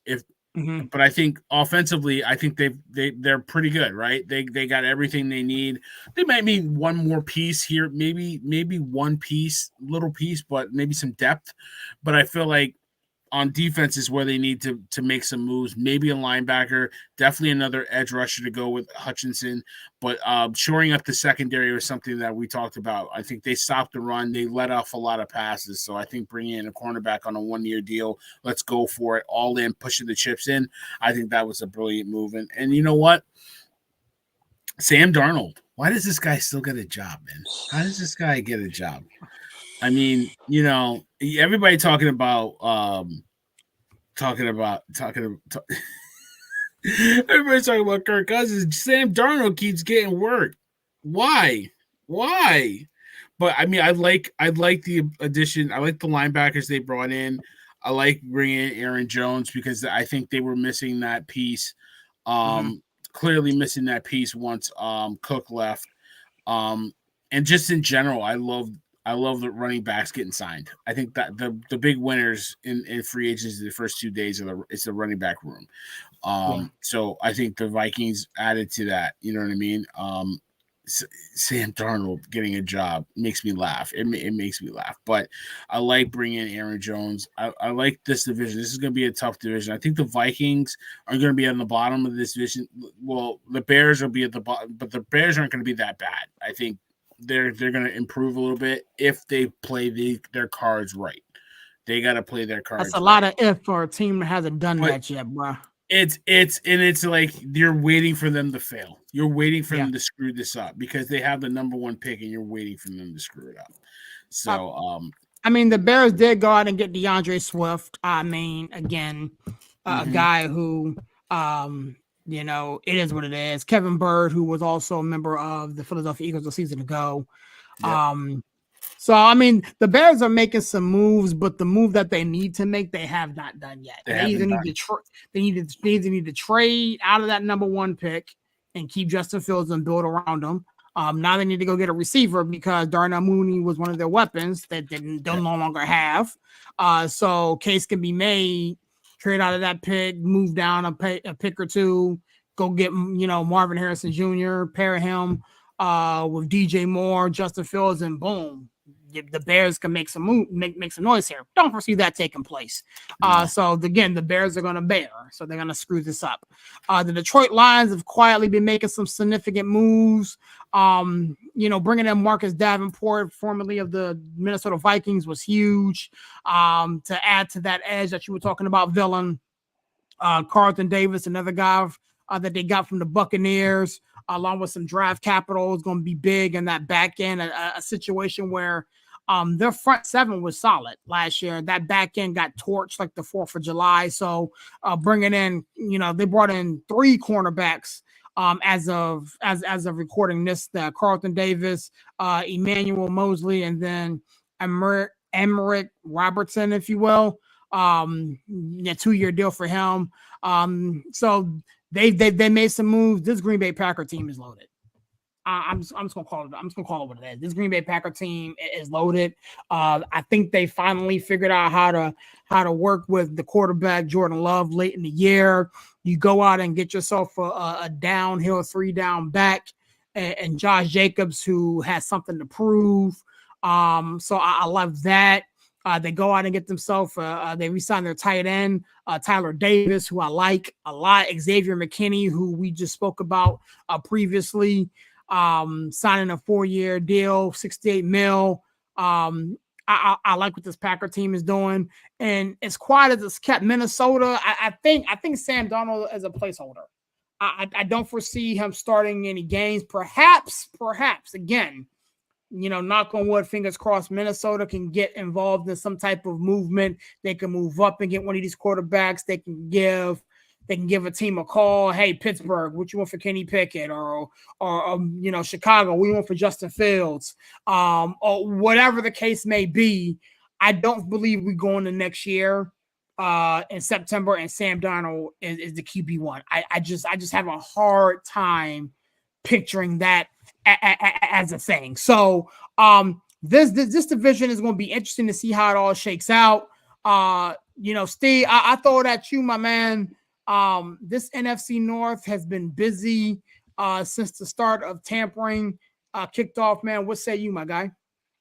Yeah, again, it's like starting with the Lions. I mean, the Lions again, in years past, well, I can't even say in years past. It's like, I have family from the Detroit area, and they're all like, same old lines, same old lines. And it's like, it's not the same old lines anymore, because the same old lines would have been like, wasn't that fun going to the NFC Championship game? That was fun, wasn't it? Like, and we're just going to do the same thing. But this is a team that says, you know what? Let's improve. We have holes to fill. Let's fill them. Let's not just rest on our laurels. So all the moves that the Lions have made are fantastic in my eye.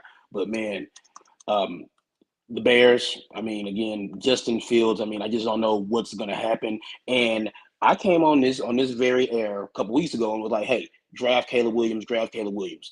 Y'all, I have seen the light.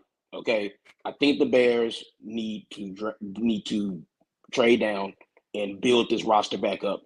It's like I can admit when I'm wrong. I'm a big man. I can admit when I'm wrong. As much as I like Caleb Williams, the right move for the Bears is to replenish this roster. They need dudes. They need dudes on offense. They need dudes on defense. They need dudes in all three phases. Especially the Bears need to fill in that roster with dudes, and they need to get some capital back. But yeah, Justin Fields, I don't think he was bad. That's the thing. You look back at it, he wasn't as bad as people just like, oh, let's just throw him away, whatever like that. It's like, I think Justin Fields with some, weapons, now losing Mooney is going to be tough. But I mean, again, you replace some guys, you do some things in free agency. This draft is going to be big for the Bears because they have the key piece. They have the number one pick. No other pick can you get more for than that number one pick. That's just how it works. So it's like they're holding the keys to, they can turn this whole thing upside down, and I like what the Packers are doing. Like what the Packers are doing, getting Josh Jacobs is like a true 3-down back, and for a young quarterback, a still young and developing quarterback like Jordan Love, a solid running game is a young QB's best friend, and they're going to be able to rely on Jacobs. Again, I would like to see the Packers show up their offensive line. They're doing a good job of like maintaining the defense. It's just a thing where they don't got to pay Aaron Rodgers anymore. Like we talked about the Cowboys earlier. Isn't it amazing what you can do when you don't have to pay your quarterback $45 million? The things, the moves you can make, the things, the trades you can do or whatever like that. It's amazing what you can do when you're not held hostage by your franchise quarterback. And lastly, the Vikings, I just feel like, last one out of Minnesota, turn the lights off. It just seems like there's a lot of guys going out, and they got some guys coming in. But if I'm Justin Jefferson, I'm like, get me up out of here. I'm in my prime. I am like Chandler said. He's a truly transcendent wide receiver. I would not have time for a rebuild. Let's bring in Sam Darnold. In the meantime, it's like I'm in my prime. It's like I only got so many of these, years in his prime. If I was Justin Jefferson, I would be like, look, let me know what's happening here. Are we drafting a quarterback, or what are we doing? Is Darnold, what's going on here? I wouldn't be surprised if Justin Jefferson starts kind of like making a little bit of noise. I do think the Bears are keeping the Vikings out of the basement in that division, just because. But the NFC North should be interesting, but I think it is a 2-horse race between the Packers and the Lions. Definitely. Larry, I didn't get your comment on it. I wanted to give you an opportunity to speak on this division before we moved on to Chandler and then finished up the night with the AFC North, the best division in football. But talk to me, Larry. Tell me how you feel. Okay. So I'm on the opposite side of the fence from Steve, man. I still think that you need to trade. I'm going to start with the Bears. I like the DeAndre Swift move. DeAndre Swift is good to me. I like the Kevin Byard move. That defense actually played really good last 7 games. They kept them in games. If he can go get back to himself, I like that move. They still got quite a bit of draft capital. That's what we fail to realize. Like they're still sitting on 2 first-round picks. Yeah, the Panthers pick. With the Justin Fields thing, yeah, I think that they overvalued him. They held on to him a little bit too long when they should have got rid of him before the Mac Jones deal. Mac Jones went down. Once Mac got traded for a 6th, those options were out the window, and I think that they're still holding out hoping for that second round pick when you got to gauge the room sometime. And at this point, I think that they really need to say, "Hey, look, we're gonna make an Aaron Rodgers deal. We'll trade him to you for a fourth, but if he plays, 5 games next year, you move it up to a third. If he's your starter in 2025, you move it up to a second or something like that." I think that they're overvaluing him, and they need to move on from him because if you look at, like you said, they need to rebuild this roster. How do you rebuild your roster? Draft capital, but you also have to have cap space. You can't build a team full of rookies and expect them to win games. You got to have a mixture of veterans and rookies. They have some draft capital now. Get their quarterback number down. You have the cap space, and hopefully Caleb comes in. He shows out, and people want to come and play in Chicago. So I'm not gonna say that I totally hate the moves that they did. I think the best thing they did was re-signing Jalen Johnson because he wanted out the door. He was 2 feet out the door, and they pulled him back in. So that was one of the best things that they did. I have a lot of friends that are loyal Lions fans. I actually like the move that they're making. I mean, from Detroit's standpoint, they had no problems on offense. Their problem was defense. They couldn't stop anybody. And one of their biggest problems was cornerback. Getting Carlton Davis in, they lost CJ, but I think that helps. Of course, Emmanuel Mosley, if he can ever recover from his knee injuries, he's actually a good slot corner, which will help out too. So I think that it's going to definitely come down to them either winning or losing the division.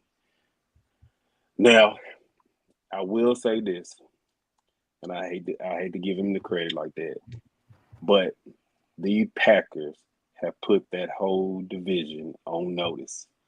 Not from just the onslaught that they laid on the Cowboys last season, not the fact that they were one of the hottest teams down in the division, but now you got a bell cow who led the league in rushing with all of the receivers that they got.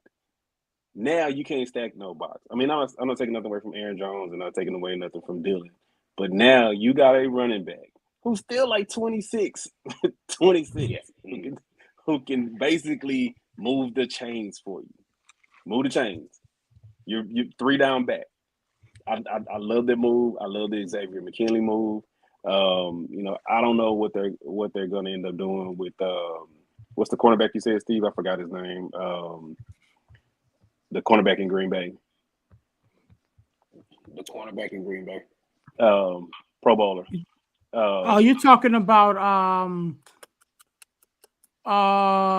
his name escapes me. Yeah, it's not Newsome. Steve just mentioned it. Jair. Alexander. Yeah. I'm sorry, my AirPod just died on me. Oh, okay.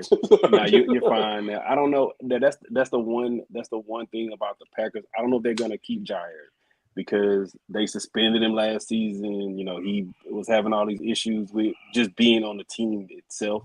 So I don't know if they're gonna keep him or not. That's gonna be something that we'll see how they play out as the free agency moves on. And I feel like they put everybody on notice. The only problem that I have with the Packers is I don't know if you guys saw their schedule, but they got a gauntlet next year. You're gonna see who they are. I mean, they got 49ers, they got Texans, they got a schedule that you're gonna know who they are just by who they beat. They got the Eagles. Yeah, they got a pretty tough schedule. I'm hoping that the NFL gods will go ahead and schedule that Green Bay and Lions game, last game of the season. And then of course, when you come to the Vikings, all I'm gonna just say is free Justin Jefferson. Yeah. Free Justin Jefferson. I mean, you can't have no out of the world talent like that. And you arguing about pennies with Kirk Cousins when there's literally no other options out there. You can't. And I'll even go even further. You can't say that you're about winning when you're arguing over pennies. Kirk Cousins left because there was like $2 million that they didn't want to guarantee. What's $2 million to keep your superstar wide receiver happy? So I think he's gonna be like you say, knocking on that door. and saying, let me up out of here. Unless they can stumble across a really good quarterback in the draft, we'll see how that happens. But right now, I'm gonna say free Justin Jefferson. Let him up out of there. Yeah. Real quick, Chandler, talk to me, man. This division is wild. You got the NFC North with the Bears, Lions, Packers, and Vikings, man. We spoke about Justin Fields at length, but if you want to go there, go right on ahead, my guy. Lions, Tigers, Bears, Vikings. Oh my. Sam Darnold. Really. I'm gonna say this again. White privilege is a hell of a thing. You get to fail upwards. Sam Darnold is trash. Okay. Sam Darnold would pass around the league like a blunt, and he keep getting jobs. All right. I'm just saying. I believe that when the Vikings got KJ Harrison, is that his name? The other wide receiver, the young kid. The Vikings, you're talking about the other wide receiver, the young kid. Jordan Addison. Osborne. You're talking about Osborne. Good God. Sorry I'm so sorry. Jordan Addison. Jordan Addison. I don't know where that was last year. From. Well, KJ Osborne is another receiver they got too. Yeah. Okay, thank you. Way to hook me up, bro. I got you, baby. When they got Jordan Addison, I think they saw their lane to move on from Justin Jefferson. So I don't think Justin Jefferson is going to be a Viking after this season. And if he looks at Sam Darnold, who is Mark Sanchez but more athletic, meaning he can't throw he's going to throw interceptions at the worst possible time. By game 2 of the preseason, Justin Jefferson will be like, yo, son, I got to go. So he's going to be out of there. The Bears. I said the Bears should not draft Caleb Williams because I didn't trust the Bears front office. Remember I said that? Yes, sir. Here's the reason I said it. You screwed up the Justin Fields trade. Everybody and their mama knew you needed to move on from Justin Fields. You could have got a first-round pick at the trade deadline last year, and you held on to Justin Fields. As soon as the season ended, you should have traded Justin Fields. But here's Ryan Poles. No, I'm gonna hold on to him because I can make this thing happen. Now you'd be lucky to trade him for a bag of baseballs. Not even footballs, a bag of baseballs. Why should I believe that Caleb Williams would be successful in Chicago with that front office? Oh, by the way, with the lame duck coach that's still there. With the lame duck coach that's still there. The best thing they can do is keep Justin Fields, trade the pick for multiple picks, including a first rounder in next year's draft where Shedeur Sanders is coming out, who won't be afraid to go to Chicago. Now, I like Caleb Williams. I don't think Caleb Williams wants to play in Chicago. I think him and his people looked at the Bears and be like, oh, hell no. What? Go there? Oh, hell no. Now, I don't believe most of these insiders. I do believe what I see. I see a team that's trash in the front office. I see a team whose coach is going to be fired and whose GM is right behind him.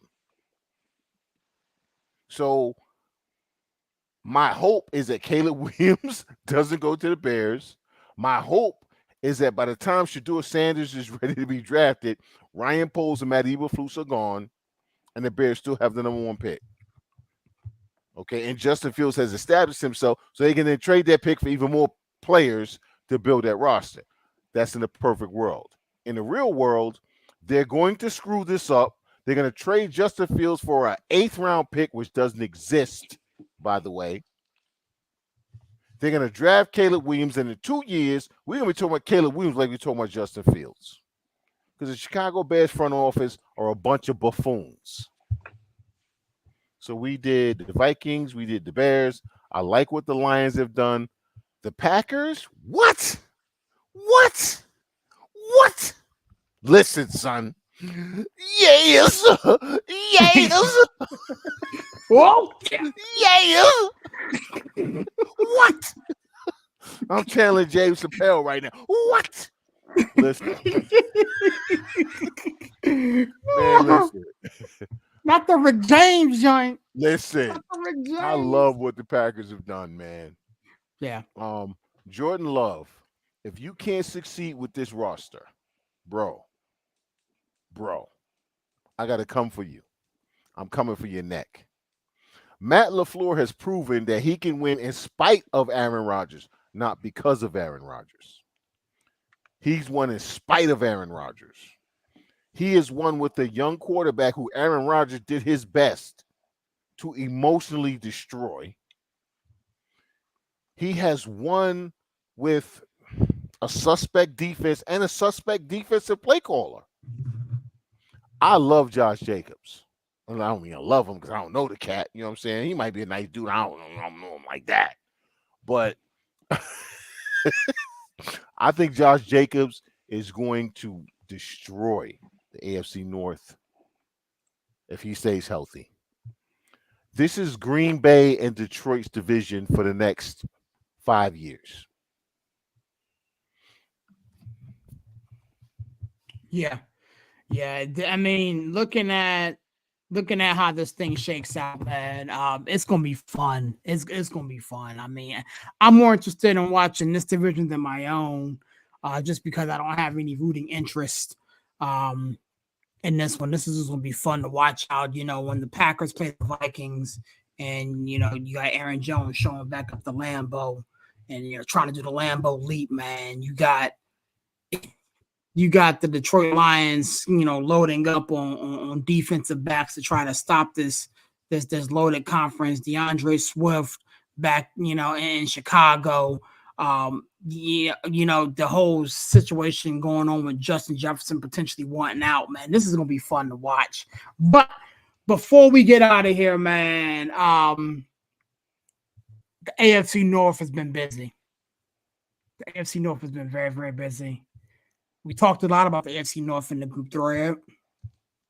You know what I'm saying? Y'all know what squad I rep. So I'm very, very pleased. With that being said, Larry, I wanted to come to you first, my guy.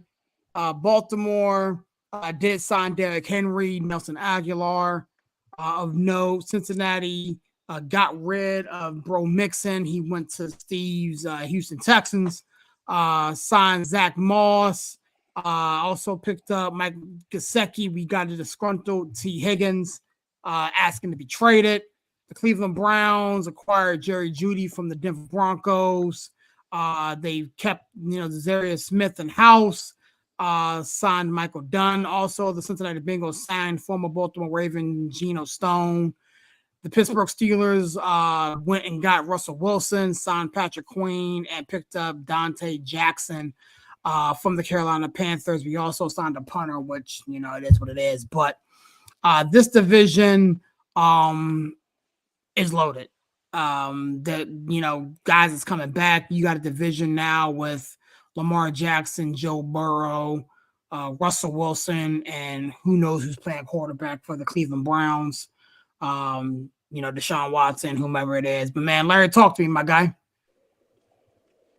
So what these NFC North GMs sit back and say to each other? They say, "Do we have a problem?" That's what they say to each other. Because when one make a move, then the other one makes a move. Like I said, this division is loaded. You talk about, I don't even say bare knuckle fight. This is power slap in the NFL version. They're literally sitting up, looking at each other, greasing their palms up, and say, "Can you take my best slap?" I want to see who falls first, because this is literally going to be 1980 bare knuckle football all over again. I'll just go in. I'll put it out there. I think that out of all four teams, the Bengals may be the one that's sitting around looking for a chair. They may be the one that, at the end of the day, they're kind of sitting back looking at everybody else and wondering what their next move is. Hopefully they can resolve everything with T. Higgins. Zach Moss actually played really good. I don't think he's as good as Joe Mixon, but he was a trade out. Of course, with the Bengals, they always hope that Joe Burrow come back. But Joe Burrow will solve everything. And when you got a monster like Chase, he's a difference maker. So of course, I hope everybody got their cornerbacks ready to go, because that's a big move right there. Mike Gesicki, he's a pretty decent tight end. I think he may open up a couple of things. I don't know if they kept Smith tight end. He kind of failed me a little bit last year, but hopefully they bring him back too. Jamar Chase is gonna teach him how to do the gritty though. Yeah. Hey, look, they tried to run that boy off the internet after that gritty, man. That gritty, yeah. Mm-hmm. But you know what I will say? When they say always open, he's always open. Yes. And like I said, they better come with it. Cincinnati actually did a really good job of building up their O-line last year. We're gonna see how that's gonna play out. Like I said, Joe Burrow's back, so we'll see. I'll move on. I'm just gonna put it out there. I love the moves that the Browns made. And I know we talked about it a little bit before. I think Jameson, he's signed now. He's not signed yet. He's not signed close. Yet. Yeah, he's he close, may be close. right? Yeah, we'll see. I think he's a really good backup, especially on that team.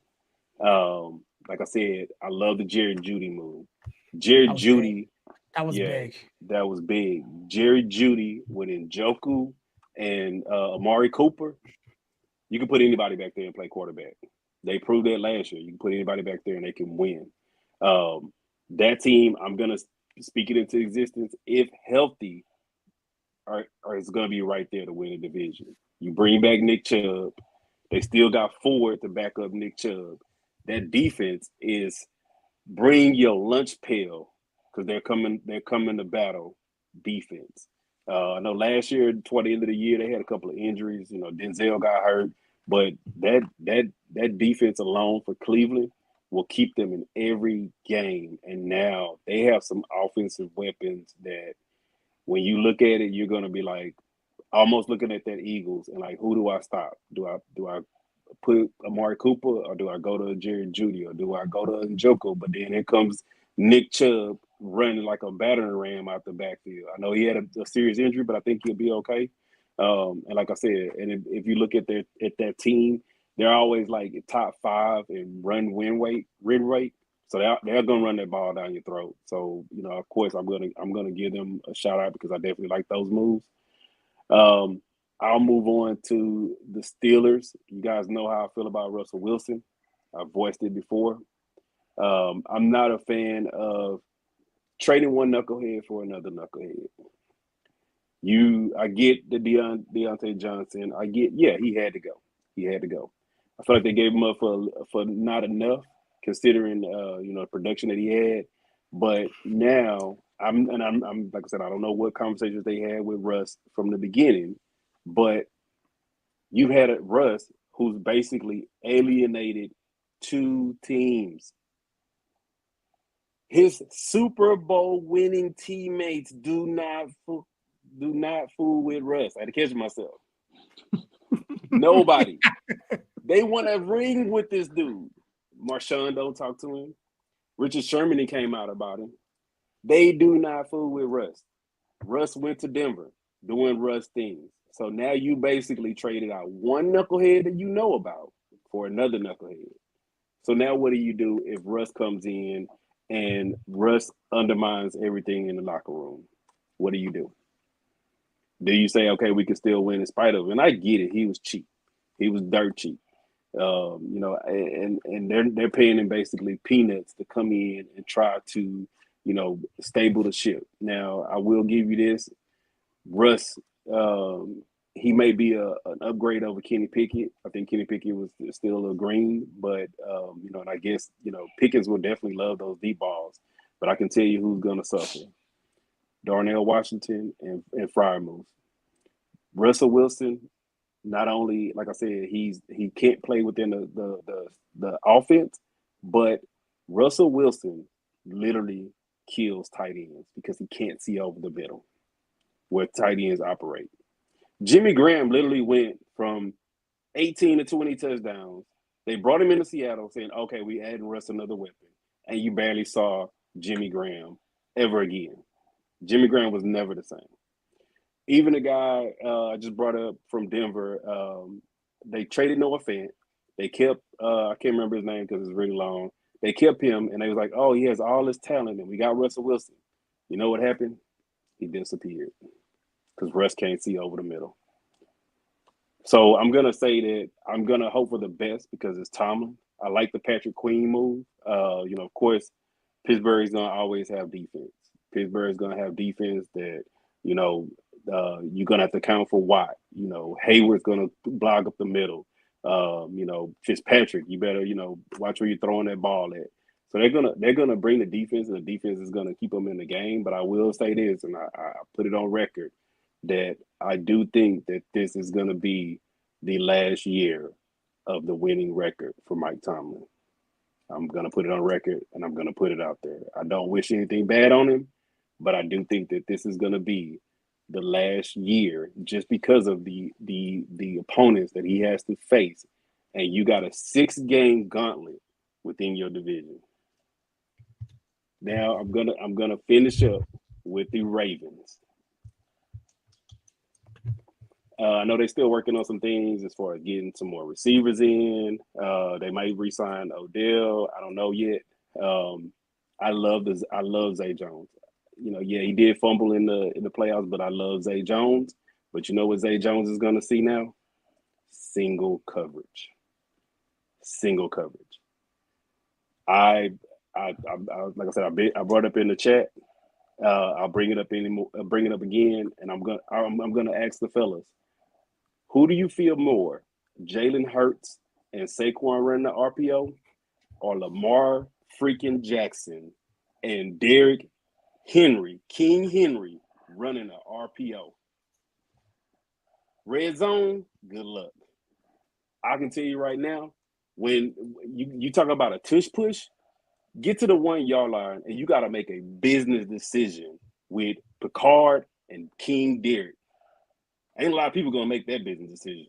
Probably maybe two or three linebackers and maybe a couple of DNs that's going to make that business decision at the 1-yard line. You're not gonna see that happen. I love that move for Derrick Henry. I love that move for Lamar Jackson.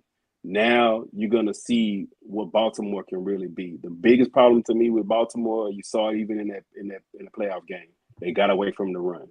Their running backs, they kept putting too much faith in their running backs, and they always kept getting hurt every year. Okay, we drafted this guy, he got hurt. We went back and we signed this guy, and then he got hurt. And then now they're scrambling every year, and they're trying to bring somebody in where Derrick Henry don't miss games. Derrick Henry's going to be there.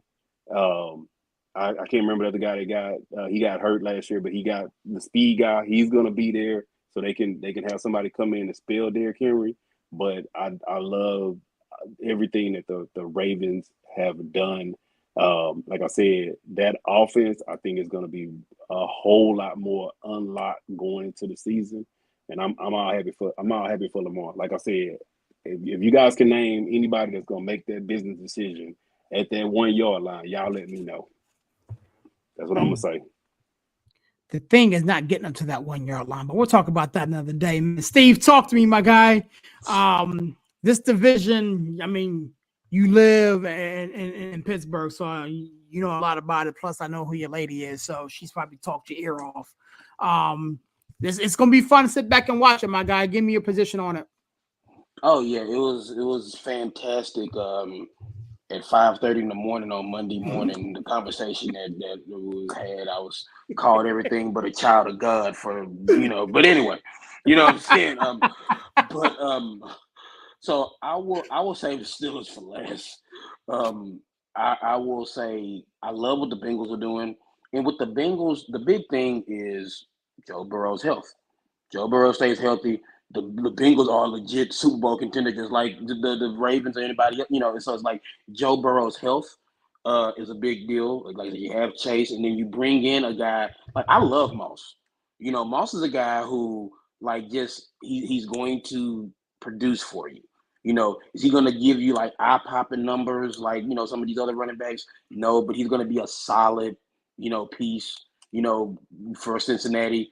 And replacing Joe Mixon, who I think Joe Mixon is a better running back than Moss, but Moss is good. He's no scrub. So I do like what the Bengals are doing, and all these additions are cool. But with the Bengals, it's always number 9. It's number 9 healthy. If number 9's healthy, then they're a totally different team. They can beat anybody in the NFL when 9's healthy, and he's spinning that thing the way he can. So Cleveland, like what Cleveland is doing. Keeping Smith was probably their biggest thing. Again, it's like sometimes, we talked about with the Bucks, how the Bucks just decided to run it back. With the Browns, that was the most important thing for me, keeping that guy in-house. So the fact that they did that, that's great. You bring in a guy, like I'm drawing a blank. Jerry Jeudy. You bring in a guy like Jerry Jeudy who, like, it was a mess in Denver last year.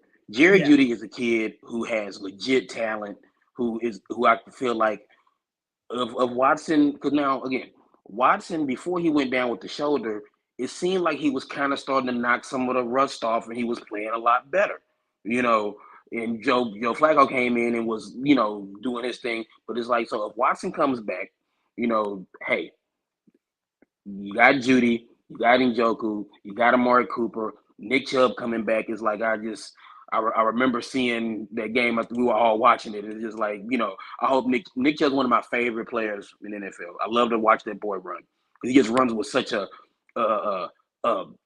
sophisticated violence is what I like to call his running style. It's like he will put his head down, but he also can run past you too. So I love Nick Chubb. So I hope he comes back. I am going to skip over the Ravens because, everybody said the same thing about the Ravens. It's like, it's funny because, like, the Ravens flirted with Derrick Henry for a long time. There was always, like, the last couple of years, it just seemed like, oh, could the Titans trade, Derrick Henry? And the Ravens' name always popped up. The Ravens were always saying something. So it's like that couple years long flirtation finally came to fruition, and he's in Baltimore.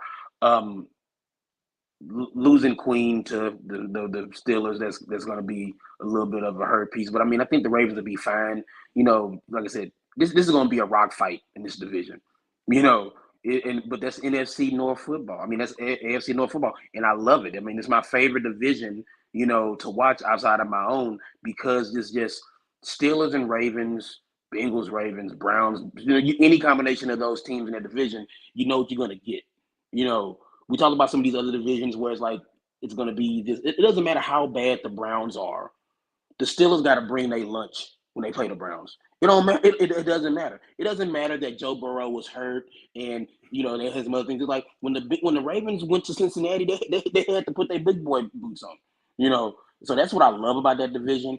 The Steelers, who I say for last, can Russ cook? You know what I'm saying? He's getting paid like one. So can Russ cook? Patrick Queen. Are you kidding me? A guy who could get better, a guy who is still relatively young and still could have some good football, better and better football than he's played. The Steelers, I feel like, still use a wide receiver.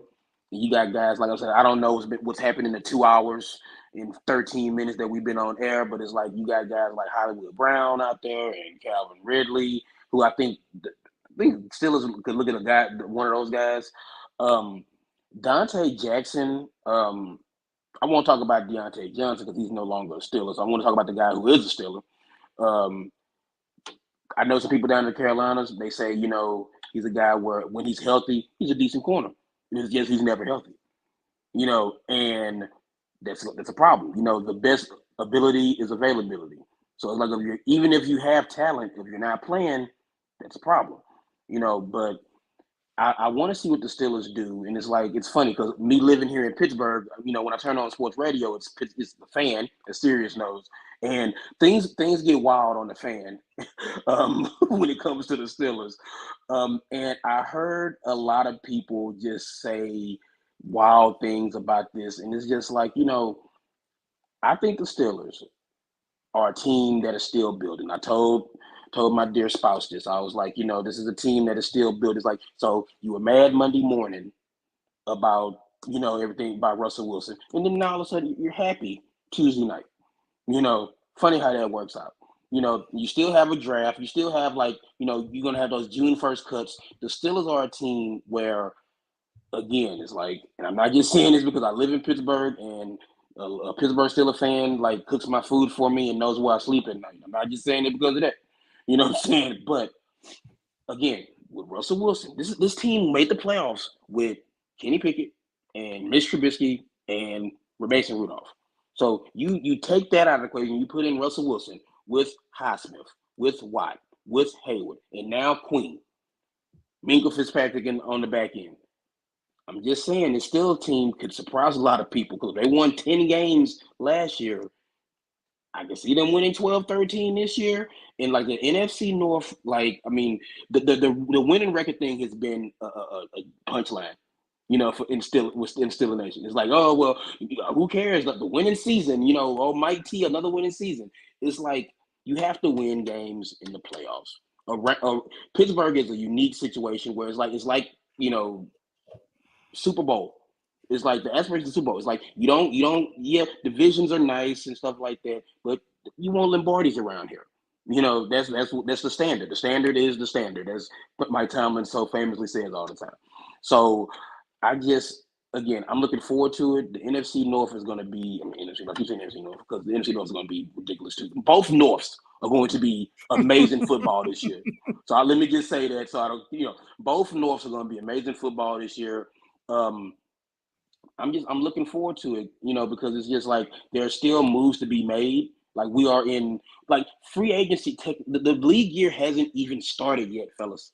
You know what I'm saying? It's like, the league year doesn't start until tomorrow. So it's like all this stuff is happening already now. These deals that are being announced can be official tomorrow and whatnot, stuff like that. We still have the draft process. I want to throw one thing out here before I go because I'm fading and it's getting a little bit late. I got to be up at 5 a.m. What I say about the pro days. Oregon Pro Day was today.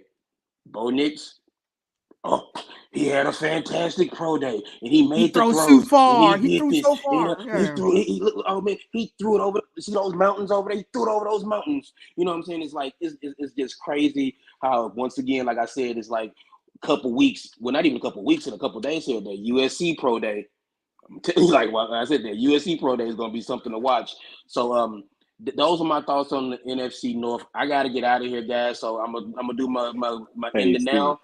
Hey, God Steve, before you Mm-hmm. go, Aaron will tell you, I sent him the numbers. Russ cooks against bad teams. Good teams, he's below mediocre. Good defenses, he's below mediocre. And you go into the division with some of the toughest defenses in the NFL.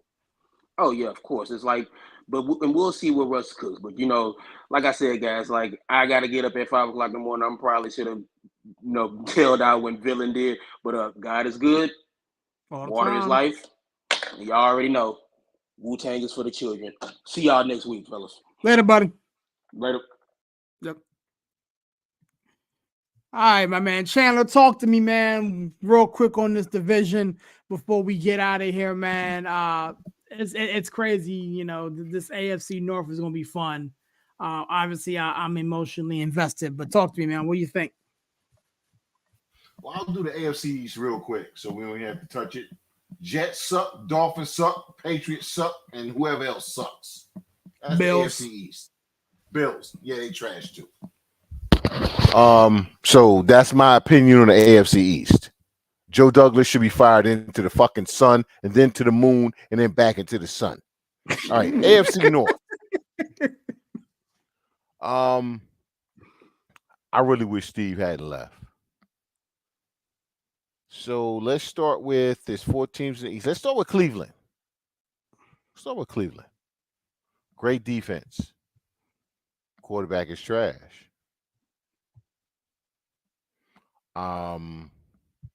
Yeah, you traded for Jerry Jeudy. Jerry Jeudy can't stay healthy. Amari Cooper can't stay healthy. Amari Cooper sucks on the road. Jerry Jeudy can't stay healthy. Amari Cooper sucks on the road. Jerry Jeudy can't stay healthy, and Amari Cooper sucks on the road. Oh, and Deshaun Watson, yeah, missed me with him. Cleveland Browns, same position they were in last season, they'll be in this season, meaning struggling to make the playoffs. They'll make the playoffs. Barely. Their defense gonna keep them in a lot of games, though. Exactly. Cincinnati Bengals. The next time Joe Burrow plays a full season, somebody let me know. The next time Joe Burrow plays a full season, somebody please text me and say, hey, Joe Burrow played a full season. See, because it's funny because we want to malign other guys who can't stay healthy. But we don't want to say that about Joe Burrow. How many seasons has he played a full season? He hasn't.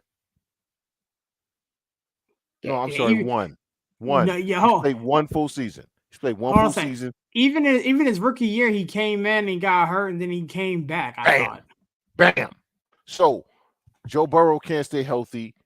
What's my man name? T. Higgins wants out. You got rid of Joe Mixon for Zach Moss. Zach Moss is a fucking bum. He's not serviceable. He's a bum. So Cincinnati's out. The Ravens, I like the Derrick Henry. We talked about this. Derrick Henry. I wanted Derrick Henry in Baltimore. Actually, I want to say Saquon in Baltimore, but I'll take Derrick Henry because J.K. Dobbins can't stay healthy. Because Edwards couldn't stay healthy. What's the one thing we know about Derrick Henry? He stays healthy. He stays healthy. He stays healthy. Now, OBJ needs to bring his punk ass back to Baltimore, but he's going to go somewhere else, and he's going to get hurt and miss 3/4 of the season. He needs to stay in Baltimore where he's not looked at as a primary piece, where he's looked at as a really nice accessory. It's like when you buy that car, you know the car, right? You get all the accessories, and when they don't work, you're like, I don't give a damn because all the other stuff works, right? You know what I'm talking. Yeah. Where you don't really get that sunroof that moves all the way, but it moves a little bit of the way, right? You good because everything else is good. The sound system is banging. You should be like, yeah, son, yeah, right?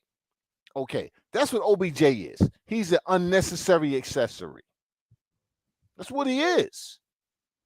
Because if Duvernay and all them other cats can stay healthy, which they can't, OBJ becomes an unnecessary accessory. I don't mind Patrick Queen going to Pittsburgh because the one thing we know about the Ravens and linebackers, they find linebackers, yo. Mm-hmm. From Ray to T Sizzle to Bart to Patrick, you name it, right? They find linebackers. So I'm not really worried about that. It's a loss, but it's not a loss, if you understand my meaning. You know, it's more of a gain for Pittsburgh than it's a loss for Baltimore because the one thing Baltimore can do, they can draft damn linebackers. Yeah, they can. Who thought Terrell Suggs was going to be what he was coming out of Arizona State? Yeah. Seriously. Yeah. So, you know, Yeah, and but by the way, they paid Raekwon though. They paid Raekwon, so they're not really hurting. They're not hurting. Exactly. And who thought Patrick Queen would be what he was? Right? Kyle Hamilton was injured when they drafted him. Remember, coming out of Notre Dame, he was injured. And they were like, well, maybe Kyle Hamilton turned into something. So I'm not worried about Baltimore drafting. Russell Wilson.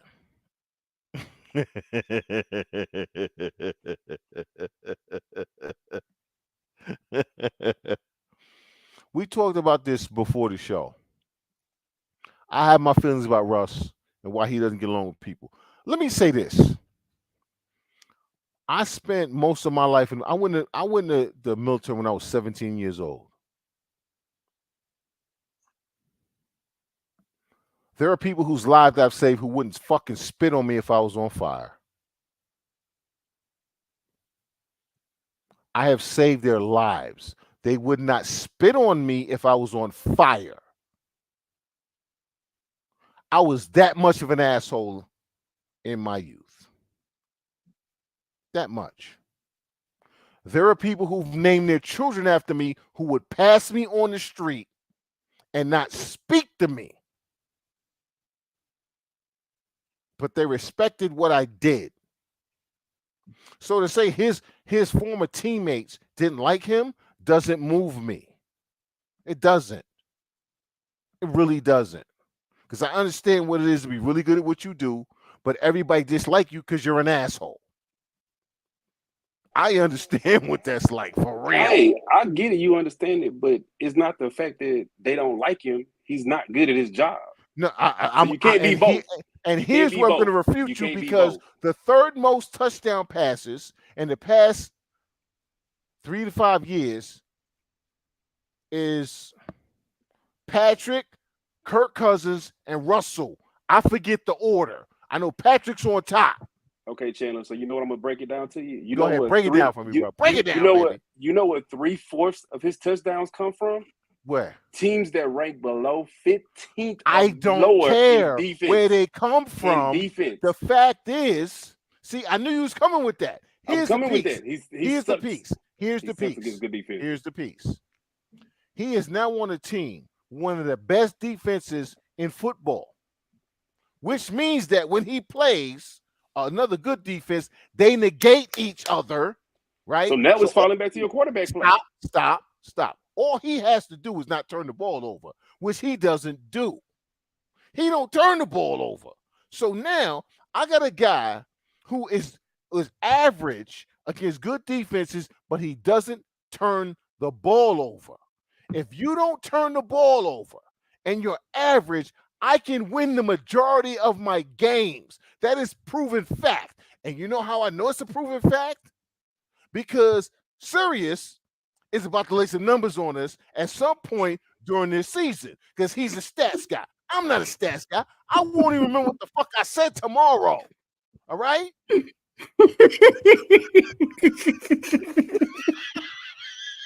But I'm being serious about that. I probably will remember this. But what I'm saying is this, man, and I'm being serious. You give me a quarterback that's good against bad defenses, right? And is average against good defenses, but he doesn't turn the ball over, I'm going to win more games than I lose, which means I get to the playoffs, right? He's not even average. He is average. He literally averages 180 yards against good defenses. His QBR is so low. What does the other team average with his defense? What does the other team average? His QBR is so low, it doesn't make no sense. See, it doesn't matter. That's what you're missing. You just said the defenses negate each other. So the defenses negate each other. It's coming down to your offense and what your offense can do. So which means you put all the ball, I have to do is score 18 points. And you put it on Russ, you know what's going to happen? No, I'm not putting it on Russ. I'm putting it on my offense because if I have an offensive coordinator like Arthur Smith, who made Ryan Tannehill look like a top 10 quarterback, which he was not. Russell Wilson has been a top 10 quarterback, okay? He understands the concept of let my defense win the game, don't turn the ball over, and hand it to my big-ass running back behind me, except when Pete Carroll decided to throw his offensive coordinator under the bus, right? When he called a pass play he shouldn't have called. Let's all be clear on that. That was Pete Carroll's fucking call, and he threw the offensive coordinator under the bus. They would have had 2 Super Bowls. Not 1, 2.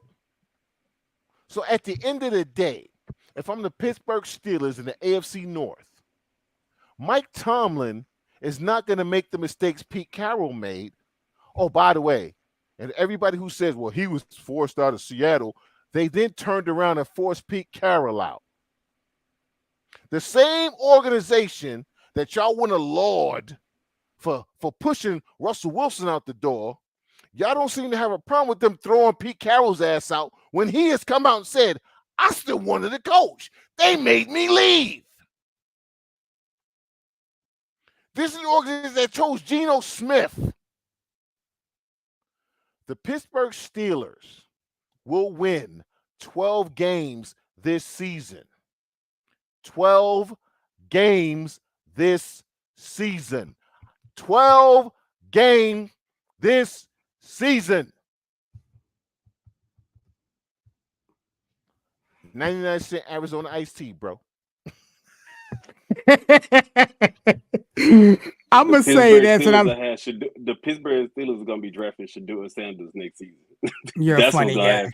That's what's gonna happen.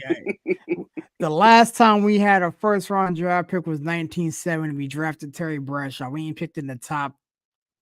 We ain't picked in the top 5 since 1970. So that's another conversation for another day. But anywho, I'm gonna say this and get out the way. You know what I'm saying? It's been a long night. We had a lot of fun. It's 11:30 Eastern Standard Time. I got to get up and do some stuff tomorrow. I like what we did. I like what we did. I'm excited about that. This division is going to be fun to watch, man. Everybody in this division, from the Ravens to the Bengals to the Steelers to the Browns, have made some significant moves.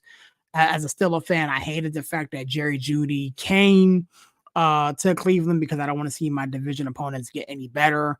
But it seems like every time I blink my eye or flip my phone, somebody in my division has made a move. So it's going to be fun to see what happens, man. But with that being said, Larry, man, thanks for coming by and kicking it with us, man. Give me a plug and a closeout as we get out of here, my guy.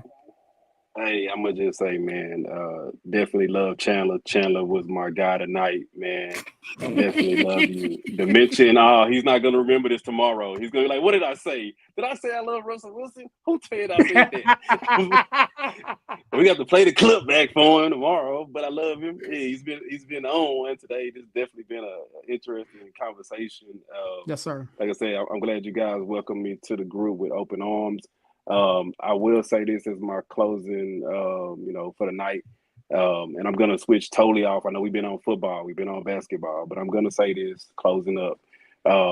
I found myself not falling in love with, not having as much love for hockey as I used to have for hockey. Matt effing Remke has made me fall in love with hockey again. I'm not even a Rangers fan. Every night I'm ready to see this guy square it up, hit somebody into something, elbow him. And then on top of the fact, like I said, they're winning, and he's literally checking you on every single thing. And if you got a problem with it, let's brawl it out. Like I said, that's gonna be my closing argument. I'm falling back in love with hockey again, all because of Matt Remke. Appreciate it, fellas. I'll see y'all guys next week. Yes, sir. Yes, sir. Thanks so much, Larry, for coming by and kicking with us, man. Chandler, you know what to do, man. Give me a plug and a close up and shut it down, my guy. I've been making jokes all night, but my preliminary diagnosis is early onset dementia. And I'm terrified. I'm fucking terrified. But I know this, right? There's 22 veterans commit suicide every day. Mm-hmm. There are veterans who are struggling with a lot.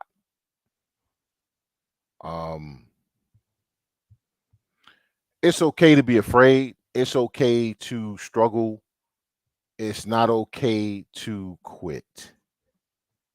So 988, option 1, talk to somebody. Say yes to life. Tomorrow, I'm going to a fly fishing, line tying class. I have no idea what the hell it is, but I'm going. I may not remember it afterwards, but I'm going. So basically what I'm saying is this, man. Life happens to all of us, whether we in recovery, whether we not in recovery, whether we have issues, whether we don't have issues. Life happens. It's okay. It's okay. Life ain't supposed to be linear. That shit's supposed to go up and down. Enjoy the moments. Remember the good moments. maximize the good moments, and say yes to life. Yes, sir. Thank you so much, Chandler, man. I definitely appreciate you coming by and kicking it with us, man.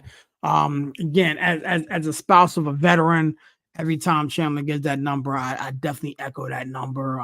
There's been so many times that my wife has called and spoke to somebody, and even as a spouse, there are some things that I can't help her with, and it's great that she and the rest of the veterans use that number and give that call. With that being said, man, as we shut the door here tonight at the boardroom,